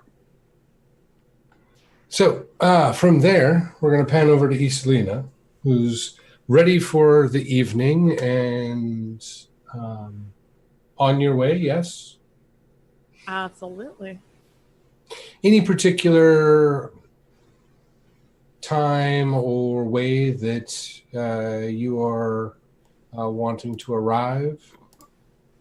I'm definitely coming in on my parents' carriage, or Okay. our family carriage, I guess I should say. Mm-hmm. And I'm going to get there,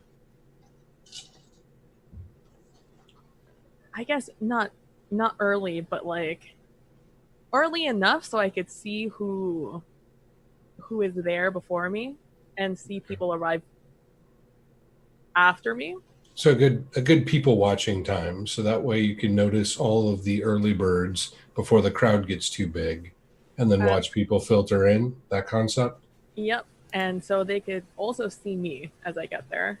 Mm-hmm. I'm not trying to be a wallflower. I'm just trying to be, perceptive and sociable at the same time. Excellent. And is there any particular fashion that Iselina has decided to grace Barcelona with this evening? Well, Isolina is in her theater wear.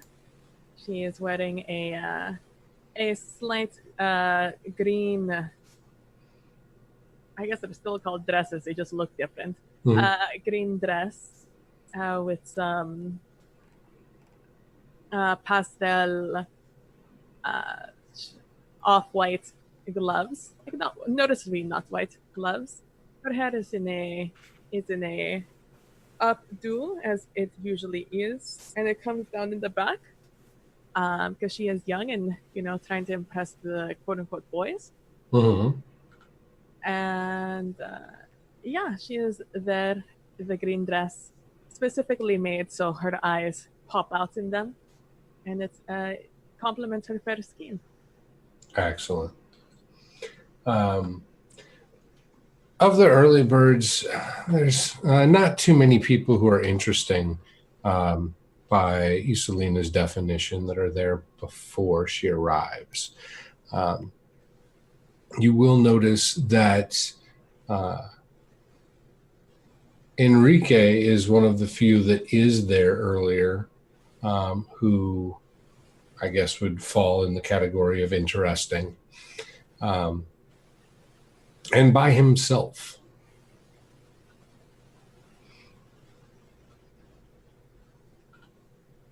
What is interesting? Enrique is the Salinas, right? No, No, Enrique is a Marquez. a Marcus. Okay, so he is there by himself. Mm-hmm. And after I think one or more two people arrive that I know, I will go and be like, "Oh, hello, Enrique," blah blah blah blah blah blah. Oh, and like always, he will greet you quite fondly, or friendly, as he is wont to do. Very personable, very charming, but he doesn't come on strong or anything of that nature. And says, "Oh, I got your invitation. Didn't know exactly what the plan was. My uncle said he had received one as well, so most likely I'll end up in his box, and he'll kind of point to a box seat that's up and to stage right. It's the second box back from the front. Oh, what a great view and very fortunate. Yes, after our, oh God, what is the word I'm looking for? After our, not endeavor, our experience yesterday, and after meeting Jose and, his play opening up today, I thought it would be a nice way to have an actual nice night out. With nobody. Indeed. My uncle seems very enamored with the Lisa Yu and is very complimentary of Josser as well. Has spoken highly of him for weeks now. Yes, they are a very interesting character, and I cannot wait to see them out on the stage performing. It's something as interesting as Titus and the Lotus. Yes, it is a interesting play. I'm not that familiar with Shakespeare, but my uncle says it's going to be fantastic. Well, you are in for a treat, Enrique. This is a very interesting play, to say the least. Well, that's good. I can take some interesting, I guess. Last night could be interesting, but really it was a little depressing.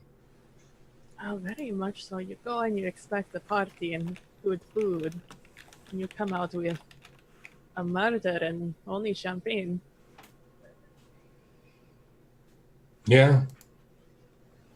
I mean, it was an after dinner party, but the food was pretty bland. It's like not much thought put into it.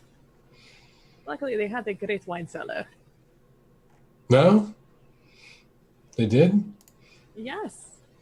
Oh, it's a shame if you did not get any wine. No, just, well, I was busy taking care of things for the agency. Oh, of course. No drinking on the job, eh? No, none of that, yeah. But it was very fortunate that you were there and that your friends were also there, or your co-workers. Oh, yes. The detectives that were with me. Wasn't really all that much of a coincidence. There was something odd about the place and the invitations. When we arrived, they didn't question anything, nor give us much of a hassle. They just let us inside, so we thought we'd stick around and see what we could see. Oh, it was a party. The more the merrier. Even in such an odd time.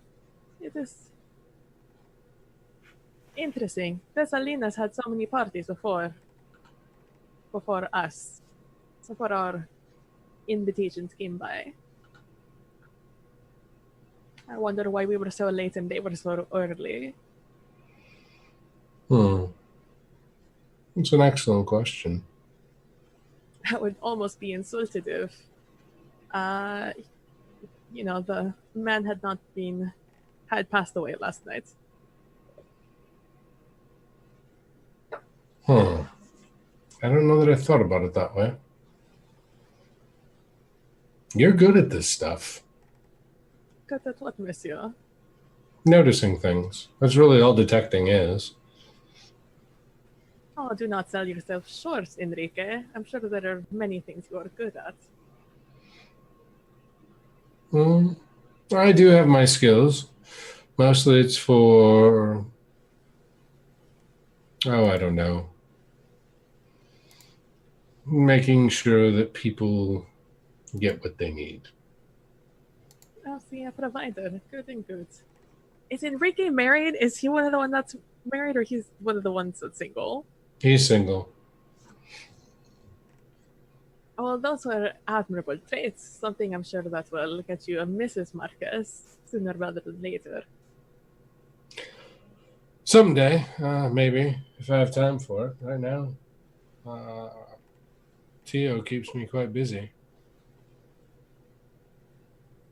Oh, Theo. Okay. Yeah. I thought you said Theo, and I No, was no, like, no, no. Theo? Did I miss a Theo? What an English name for Barcelona. Yeah. You're not wrong. You are not wrong. But do not always put your head into your work. Have a little fun every once in a while, Enrique. Yeah. I mean, dancing was quite fun. Well, there you go. You should go out and enjoy yourself. Many eligible ladies out there. Indeed. So, well, I'm glad that nothing ill came of you at the party. As am I. And I'm glad everything came out well with you and yours. It was a harrowing experience, to say the least. Very true. Very true. I mean, things stolen, dead body, missing people, that weird scrap heap of metal in the basement that just, I don't know, exploded. Salinas, I had not met him beforehand, and I had only seen him in the foyer that one earlier that night. Mm-hmm. Yeah, you know what I'm saying. He gave up a weird aura. Aura, I don't know. Aura about him. He just gives me the heebie-jeebies, as one would say. Yeah, I mean, he was, I don't know, odd. I'll be putting it nicely to say. People kept going. I figured it had something to do with that which was stolen. Oh, and you do not think it was just one of the workers, one of the maids, or butlers just being cheeky? No, not at all. They all loved him, and mostly because, I mean, he paid really well and fed them well and treated them well. If anything, they would have every reason to be upset now, and many of them are. I'd say it had to have been someone who had a grudge against him, someone at the party, probably one of the people who disappeared that night. Oh, very interesting. Even better than the books I read. Well, I mean, one of the leads we have is due to you, and what was their name? The actor who's here tonight, Josser, yes, that my uncle talks about all the time.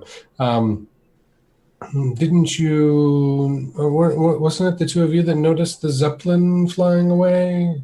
Oh, right. I'm sorry. I was very lightheaded at the time. Just bless their heart, allowed me their arm as we walked out, and got some air from that very stuffy Hmm. room. Yes, we did see a strange sight up there. It's only lucky that my parents are so adept in technology that I was able to identify it, even in that state. No, it was lucky that you did, so that way we could try and discern what was going on there. I mean, we have a few Zeppelins of our own at the agency, but none that size, and none that are easy to pilot at. Well, I mean, I guess you can pilot them at night quite fine, but you wouldn't be able to see very far. It is very true, but you're doing it again, Enrique. You are bringing work into a fun time. Yes, indeed. Let's go, let's socialize. I have some friends I could introduce you to, and you could talk and maybe invite them out to dance later. Excellent, excellent. And he'll extend his arm to you and kind of gesture for you to lead the way wherever you're deciding to go. And I just find whatever group of people I think are the most enamored by a big detective on a big... You can quickly find a few groups of people that have come in. A couple with one of their eligible daughters even is in one of the groups. And I'm just like, have you met Enrique? Yeah. And the conversation is pretty easy to start. Is there anything in particular that you wanted to try and get out of Enrique in that conversation? Oh, no, I think I got enough out of Enrique there. Okay. Yeah, and I just spend the rest of the time making my rounds, just talking to people, pleasantries and such, Okay. as I make my way to my seat. Okay. With your perception, as you're going to be watching things as they unfold, are you wanting to boost it with a card of any sort or just go with your base rate? Looking at people is hearts? Diamonds. I mean, I could use it just to get rid of the card, right? Yeah, absolutely. That'll boost it by 1 point. There you go. Oh, in this case, his diamond says 2 points. So that takes you from an 8 to a 10. Excellent. And we'll go ahead and add that to your perception as you're watching things unfold. Back to the Contessa and Oberon Winters. As we arrive at the theater. Mm-hmm. As you arrive at the theater, your carriage pulls up. You see numerous people milling about, some of them wandering in, some standing outside and chatting, as people are wont to do prior to a show. What do you do? Well, madam, you have the lead here. I'm afraid this is, and I look out the carriage window to the crowd outside, and I'll say, I'm out of my element here. It's not about being in or out of an element, signore. About having fun and reading the people as well as you read the book. They're just giving you more information.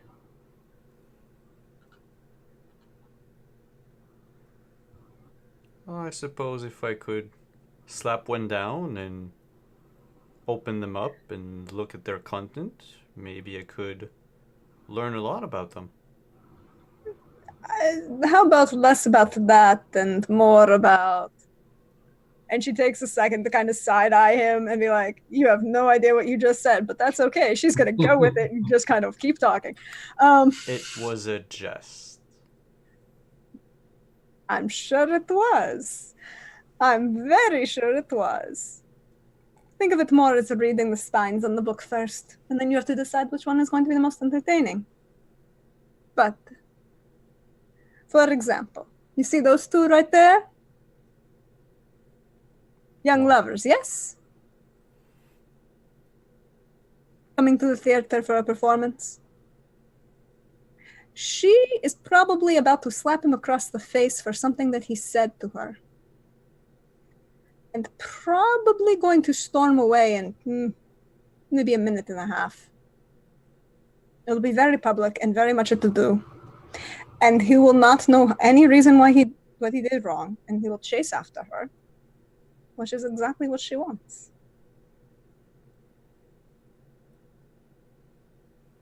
I see nothing of that. I see two young people talking together, and oh, she's slapping him in the face. And there she goes. But you'll notice that she stops right about there. We go. Giving him just enough time to chase after her.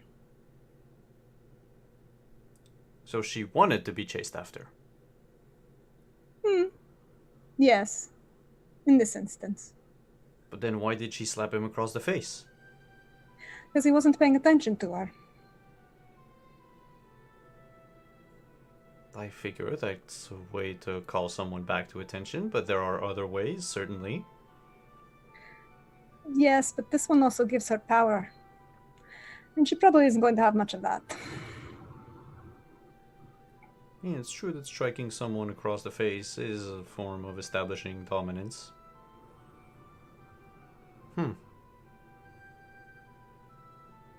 But are we ready? I am. After... Oh, I'll get down out the carriage and hold up my arm. I'll say, Contessa. Of course. And she'll very gracefully light out of the carriage and shake out her skirts as she does so, taking a second to keep an eye on everybody that's going through. And she will purposely match her pace to Oberon's so it looks entirely effortless and entirely graceful when she goes up the stairs, and it won't even be obvious that Oberon is using a cane.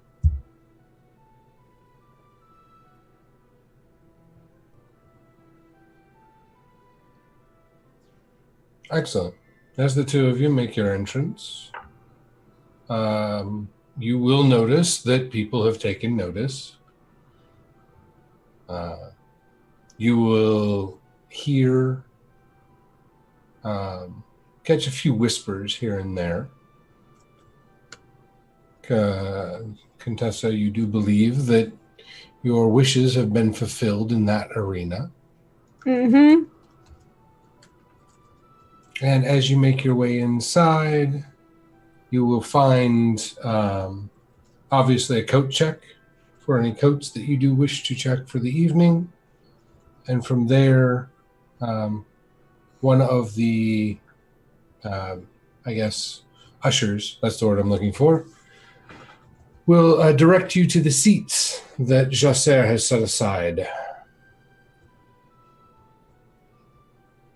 Out of curiosity, where are these seats? We get the box. I don't think Chaucer has that kind of pull. Yeah, probably not. Probably not. We're going to say balcony, though. So the back-facing balcony directly across from the stage, second row. Mm-hmm. So still a very good view of things, Mhm. but not a box seat. We're not completely private. But you're also not in the peanut gallery, so to speak. Yes, so she'll be very aware of that as she's going through, and she'll make a point of looking to see everyone she knows and just kind of waving slightly, playing the room, as it were. In short order, you will also find Isolina. Mm-hmm. And I'm assuming that our seats are close to each other, right? Yes. Jasser procured seats for you all in the same area. So she would manipulate things so that the Contessa is sitting between Oberon and Isolina. Okay. Any objections from the other two? Oberon is busy trying to look at everyone and trying to determine who's about to get slapped across the face. Excellent. As you're doing that, you will notice that a couple of the gentlemen have some fairly nice pocket watches. And there's a lady with a very interesting clasp on her handbag. You think it actually might be some sort of like mechanical device rather than just a simple hasp. And basically you're losing track of the people and you're focusing on the things again. Makes sense. They're far more interesting. The biggest thing that does catch your eye, though, is that you notice, because of some of your particular talents, you believe there might be a minor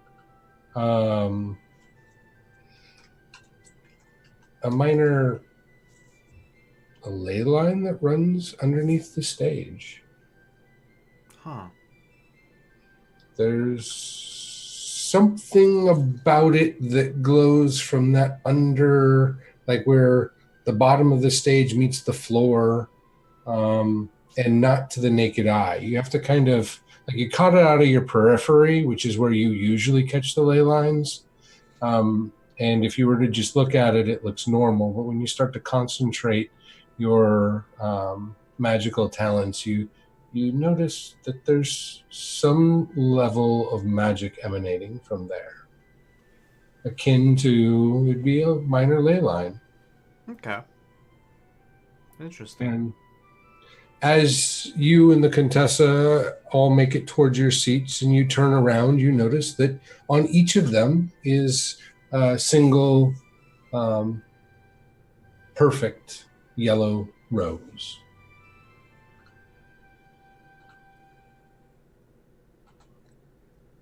Does this rose have thorns or not? No thorns.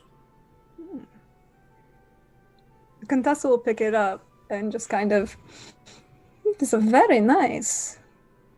Almost as nice as the ones that got delivered this morning.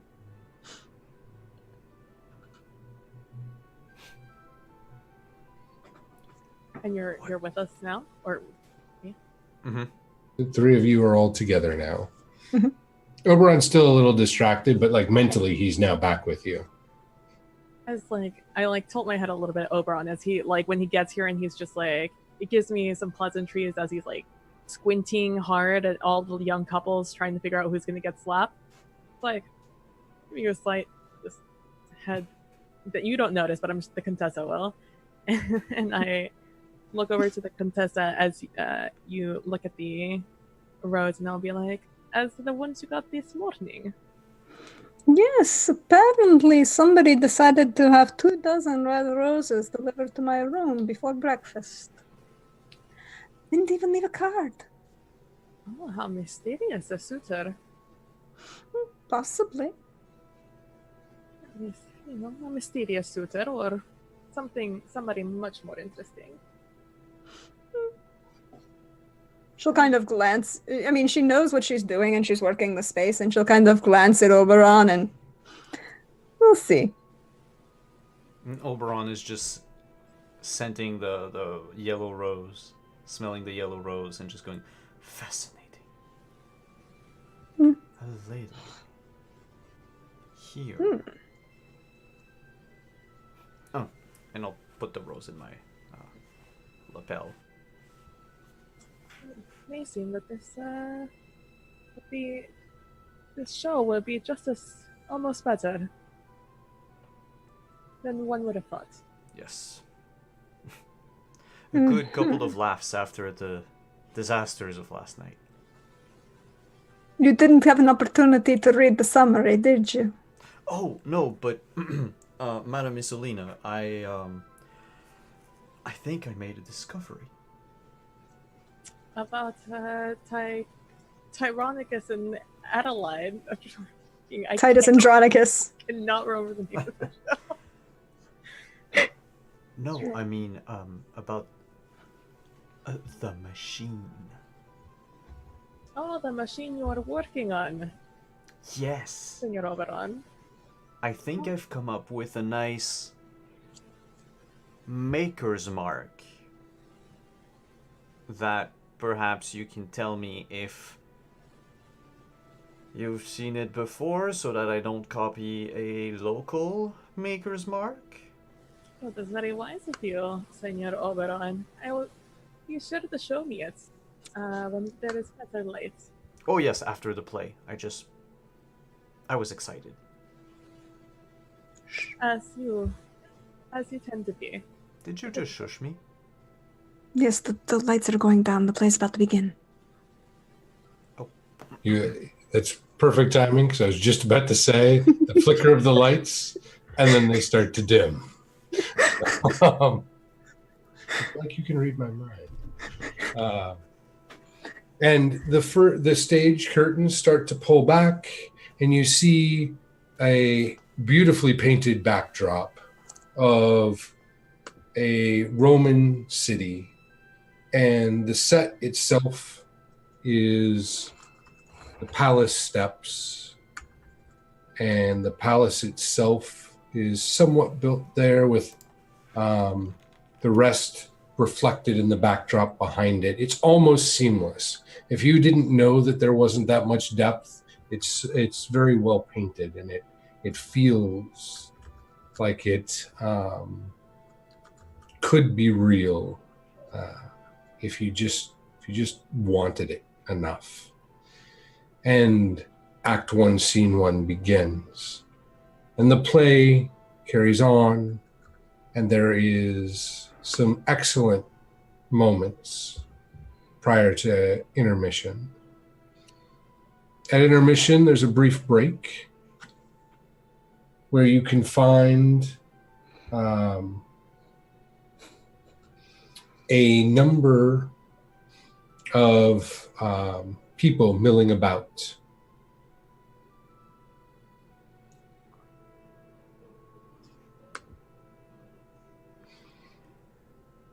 What is it that you do at this point? I have been led astray. This is Not a comedy? a comedy. It's interesting, but I am not laughing. No, I wouldn't expect that you would. Isolina, would you like to join me? I feel in brief need of some air for a quick second during the intermission. Oh, if you want, I can vent you with my hat. No. We need... nope. No, thank you. We're just going to... We'll be right back. We'll be right back. And because the Contessa is sitting in the middle, she's going to get up and she's going to turn and go out the side of the aisle where Oberon is. And as she does, she's going to pat him gently on the shoulder and pocket the yellow rose that he put in his lapel. Because it doesn't go with what she's wearing.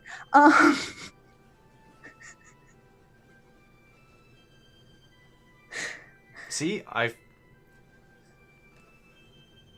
How was I to know that it doesn't go there?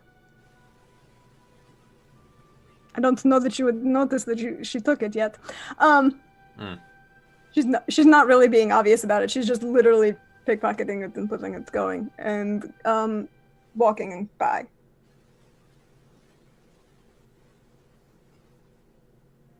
Can I get you anything from the bar as I come back? Actually, if you wouldn't mind, I could go for some brandy at the moment. Yes, of course. Are you joining me, Isolina?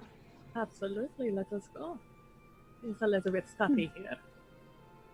Mm-hmm. And then she's going to make her way towards the ladies' room, slowly making sure that she can see. And if she sees Carolina, she's going to stop. She's going to try and stop at Carolina. Okay.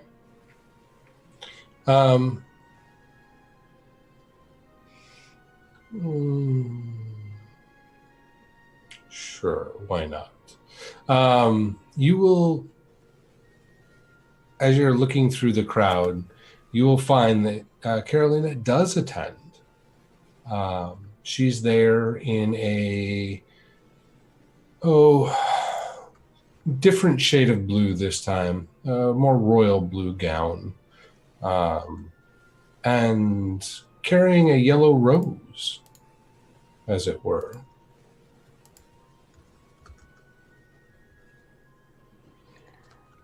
Oh, Isolino, do you mind if we go? I really feel a need to apologize to the dear Signorina Morones. Absolutely, we need to find out if she was able to get her dress fixed yet. And possibly the name of that seamstress. Let's go. Of course.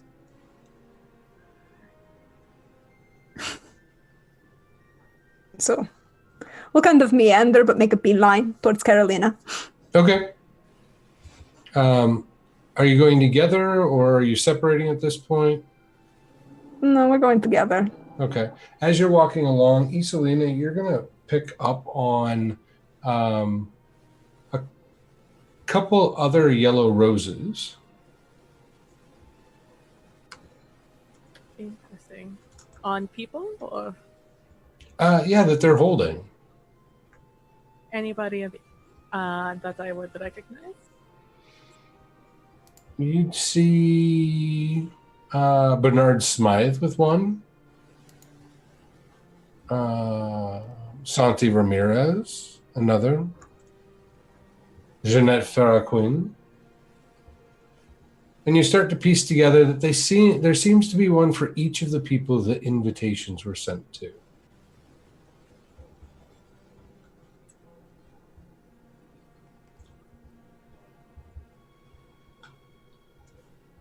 Interesting. Very, very interesting. Anything in particular? It's just all of these roses Mm-hmm. seem to be held by people all who have been invited here on this day. It's very intriguing. Yellow roses, no less. Signs of friendship. And I wonder who would like to be all our friend. Don't know so well at the moment. Is Carolina also holding one? Yes. We'll see. Well, it is enough to keep in the back of one's mind.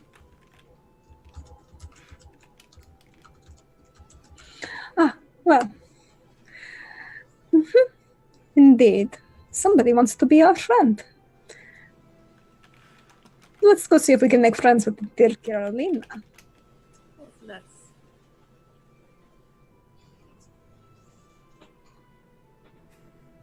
As you make your way to Carolina, she will notice you and give a sly smile and say, "Lovely to see you two ladies here.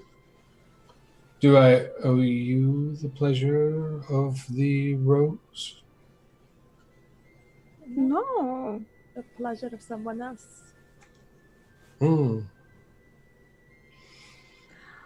I just wanted to apologize again for that horrible, my horrible mistake at the party last night, and actually ask if you happen to have the name of the seamstress that you used, because she's a fabulous designer, and the dress was absolutely gorgeous on you. It was a fabulous dress. Don't you agree, Isolina? It's absolutely beautiful. Honestly, it's almost the best I've ever seen made. Well, I do have her name, and I think I will hold on to that, though, unless you, well, not unless. However, if you do make it to London, I will be happily introduce you face to face.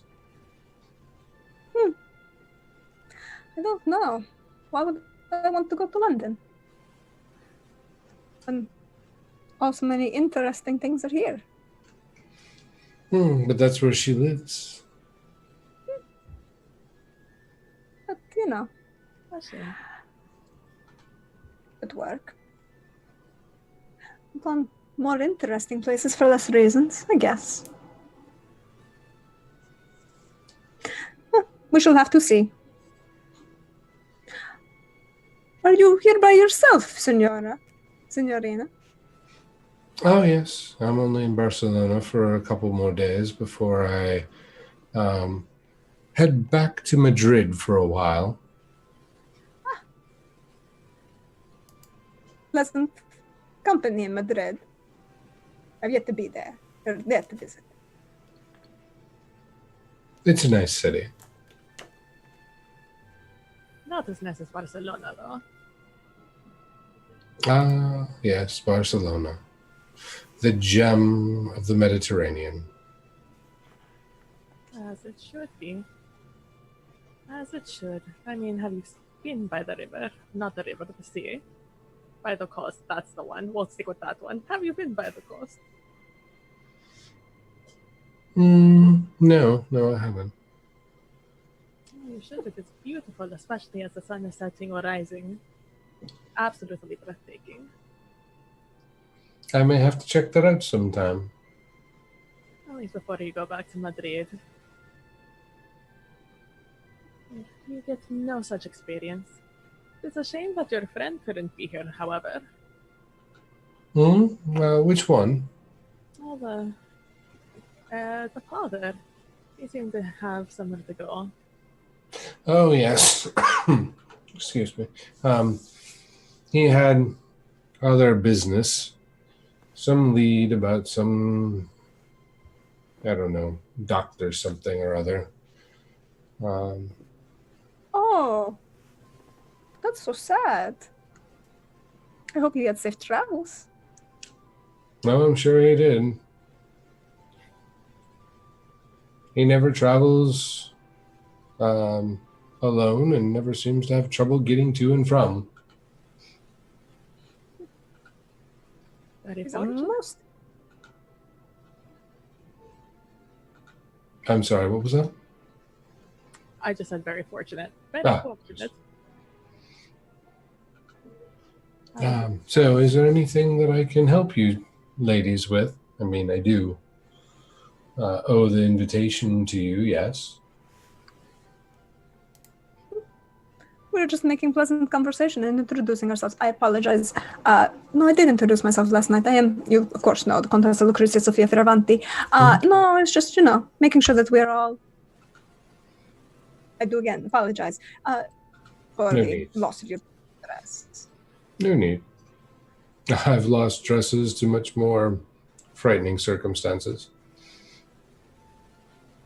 But the loss of a dress is always a horrible thing to do. Indeed, but it always depends at what cost. Cost is always important to make sure you know.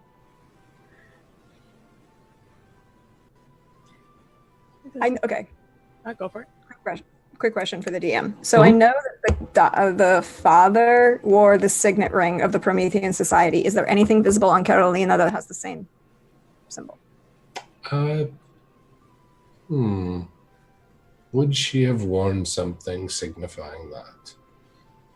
Oh, probably just to piss off Marquez. So yes, we'll say that she's wearing a relatively intricate and ornate choker that has that symbol in the center of it. Instead of where maybe a cameo or brooch style centerpiece would be on it, it's the symbol of the Promethean Society. And the Contessa will just notice that and smile and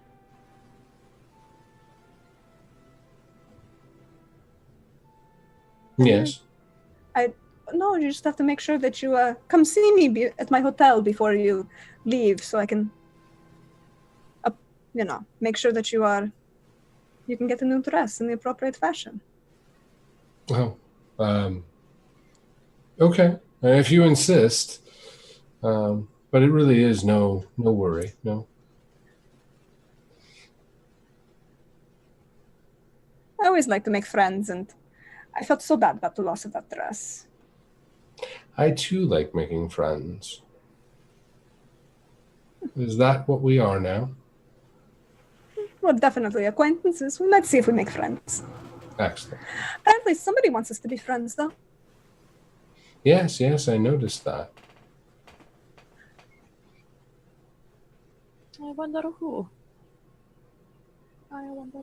It seems that many people. This person wants to be friends with many people. There's a select number of them. Some whom I have been friends with, and some whom I haven't.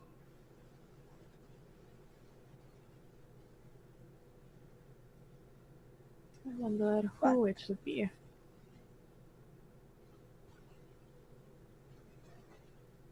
Almost as mysterious as that Signore Talbot. I don't know how mysterious he is. He likes to make an entrance wherever he goes. Kind of a little bit of a fop.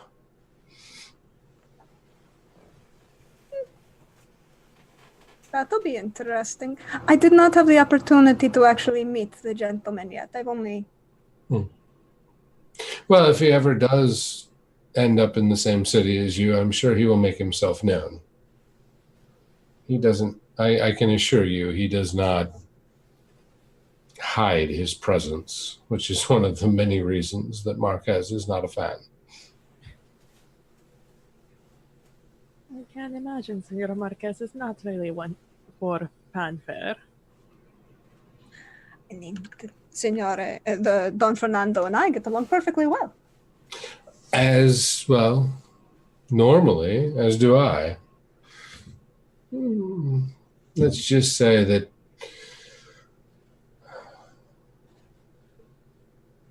Senor Marquez prefers it if you do as you're asked. And Talbot prefers it if you don't ask much of him.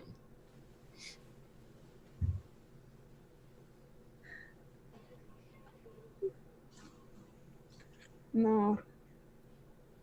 That seems a very complicated relationship. It will be interesting to see how it unfolds. If it does. And just so you know, that fire business is all overblown.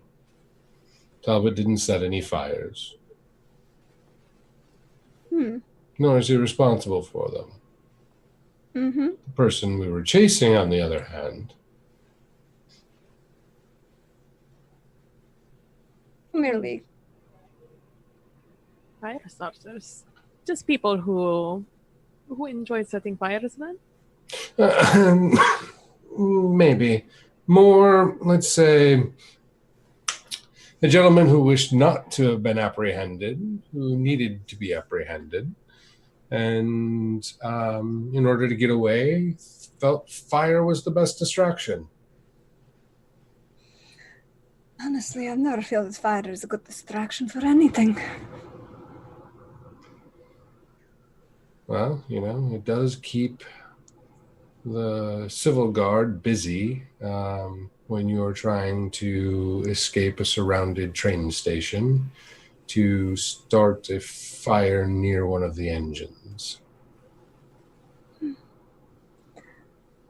And possibly engulf the entire engine. That would be worrisome, to say the least. Yes. We luckily got everybody out that would have been in harm's way before the boiler blew. Yeah.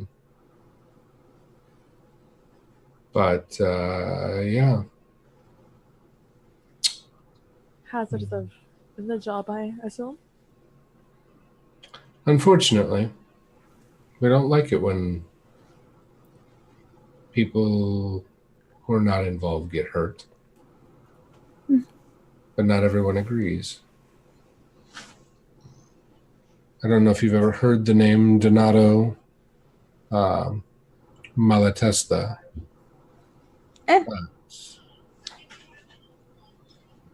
He was a member of the World Crime League. and he's the one that set the fires. Would the Marcus, Contessa know that name? Would the Contessa know that name?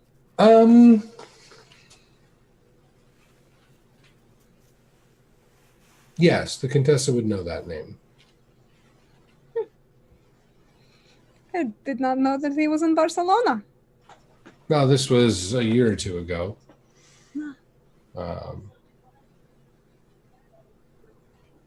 That's when we found him in Barcelona. And Marquez's sting operation got made, and we moved in, and Marquez did not like that.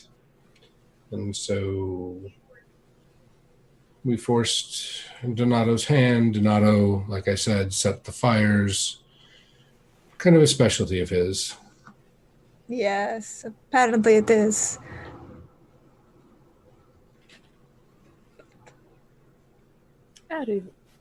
Everyone tends to have their signatures. Mm-hmm. Some like fire, some like Fine wine. Sorry, what was that? I said some like fine wine. Some like fine wine. Indeed. It is But- all choice. Thanks to good, quick thinking and a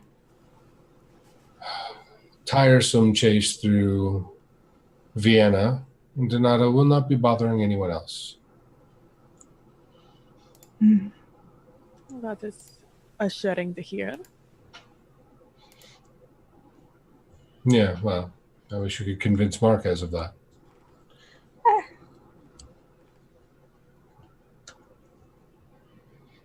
We shall see. And you say your work here in Barcelona is now done. Indeed. That's a shame. Many things to see here in Barcelona. There are quite a number of things that Barcelona has to offer, but none of them currently have my attention. If there's anything that you think I should know about them, I'll be here for a few more days. Well, something always seems to... Things sometimes just work out. And we will see. Yes. At that point, I'm going to transition over to Oberon. What are you doing in the balcony while the ladies are mingling? I am honestly just waiting for the next part of the play. And Excellent.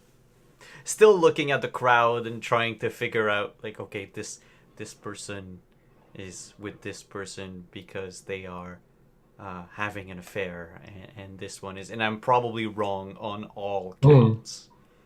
Well, the affair couple that you pointed out was actually a father and daughter, and there is no affair going on. He's like 65 and she's like in her 30s. The other couple that you thought that you had pegged, you're pretty sure you had pegged. You'll find out later in the evening that they are simply old friends. Hadn't seen each other in years and decided to catch a play, but it's really that mundane. I really am not good at this. Yet. Oh yeah, but like the yet doesn't come to mind for Oberon at the moment. It's just, wow, this is hard. Like this is he has a bit more respect for what the Contessa does. And about then the lights flicker.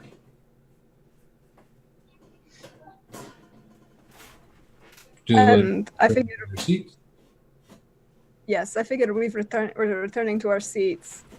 And as they go by, the Contessa had stopped at the bar and picked up a brandy and just kind of pats Oberon on the lapel again, and this time puts the red rose in his lapel, the one that she had in her hair earlier. Excellent. And the lights dim. Coming back up, we see the same stage that we saw at the beginning of Act 1 as we start Act 4. Scene 4. We turn to Jacer as Saturninus makes his entrance for the scene. Why, lords, what wrongs are these? Was ever seen an emperor in Rome thus overborne, troubled, confronted thus, and for the extent of eager justice, used in such contempt? My lord, you know, as know the mightiful gods, however, these disturbers of our peace buzz in the people's ears. There not hath passed, but even with law against the wilful sons of old Andronicus. And what if these sorrows have so overwhelmed his wits? Shall we be thus afflicted in his wrecks, his fits, his frenzy, and his bitterness? And now he writes to heaven for his redress? See, here's to Jove, and this to Mercury, this to Apollo, and this to the god of war? Sweet scrolls to fly about the streets of Rome. What's this but libeling against the Senate, and blazoning our injustice everywhere? A goodly humor is it not, my lords? As who would say in Rome no justice were? But if I live, his feigned ecstasies shall be no shelter for these outrages, but he and his shall know that justice lives in Saturninus' health, whom, if she sleep, he'll so awake as she in fury shall cut off the proudest conspirator that lives.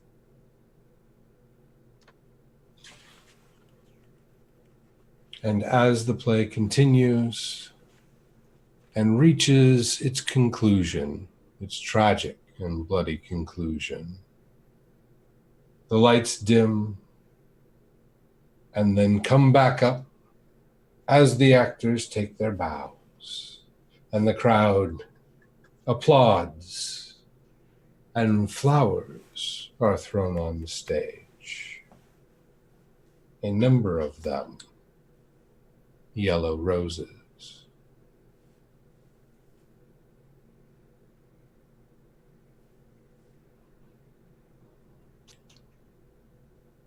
Do we see who's throwing the yellow roses? We do not, because that is where we are ending this evening. We will pick up next week for the after party. There's always an after party with the theater. They're huge. But before we take off, I do want all of us to, all of the cast to be able to say their goodbyes and let you know where they can find where you can find them. Thank you, audience, for your kind participation. My name, Chris Geary. I am the host of Adventures in Castle Falkenstein. You can find me every Friday here on Wandering DM and every Sunday over on Soulbear RPG for the Shattered Eye. To whoever's next. Who wants to go next? I'm going to keep myself for last, so I'm going to name Kenny.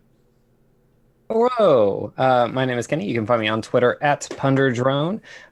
We have wrapped up our Experience Points podcast. The first podcast that we ran was a Starfinder campaign. We are going to be launching a new Season 2 Starfinder campaign starting the very beginning of June, the start of Pride Month.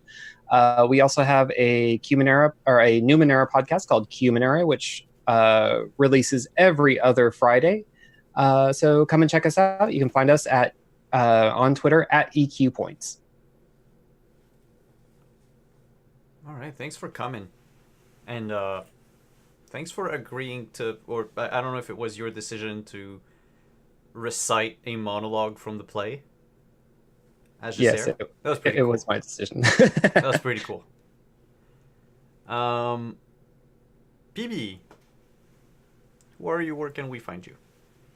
I am PB from PB Plays Inside, in which you can find me on Twitter and on Twitch, in where I stream on Tuesdays and Thursdays between the hours of 6 and 9 p.m. Central Standard Time, where I do variety gaming. I doing anything this week? What week is it? Nope, not doing anything this week. Aside from streaming, tomorrow I am going to be doing, I might stream it, I don't know, we'll see what happens, but tomorrow is Eurovision, and I am very excited about it. And if you also have a lot of feelings about things that have nothing to do with your country, or maybe you live in those countries, feel free to follow me on Twitter. We're going to be doing a hot takes thread while watching Eurovision. But yeah, that's me this week. Nice. And Deirdre? Oh, hey all, you know me. I'm at Deirdre on Twitter or Praxagorth as Mephorias. You see me here on the Twitch chat, and I spend a lot of time here having a lot of fun. Tomorrow, in fact, I'll be back here for some Go West Pulp Cthulhu as we drive some fine folk mad, and everybody will be here tomorrow, so we'll find out maybe what happens when the good deputy chooses a book over his girlfriend. We'll see what happens. We also, Sunday, I'm also over on Soulbear RPG for the Shattered Eye and the Shattered Family drama that takes place there. Mondays over on Role Players for Age of Arcana. We have D&D and Pi. Tuesdays back here for some Dark Matter, D&D in space, and things are so interesting right now. So many interesting things are going on. It'll be great. But then back here on Fridays. Everybody should be coming here on Fridays because this is so much fun and one of the highlights of my week. I just love it. But yeah, check my Twitter. I always post where I'm going to be. And other than that, I'll see you next week. And I'm Simon at Wandering DM, and guess what? I don't need to do any outros because 1, this is my channel, you know me, and 2, Deirdre just said like everything that happens on my channel anyway, because she's in like 90% of the games. Except for Thursdays. And if we are lucky enough to have a full cast, next Wednesday I'm going to host a special one-shot of Molgoth versus Visigoth, which is a game about smooching and shenanigans in a 1990s mall, and also includes the barbarians who sacked Rome. It's silly and it's fun. So come watch us. If there is one, I'll be posting it on the Twitter. I'm still looking for players at the moment. And that's it. That's it for tonight. I looked at the whole list of people to raid, and it seems like we have just about nobody tonight because it's a Friday night and everyone's off doing their things. So it's D&D, and it's D&D live. And it's D&D live with 14,000 people watching. So we'll let you go. And thank you again for coming. Thanks for watching. Thanks for hanging out in chat. Thank you, Chris, for hosting. And thank you all for playing in Castle Falkenstein for another week. And we'll see you next Friday. Ciao, everyone.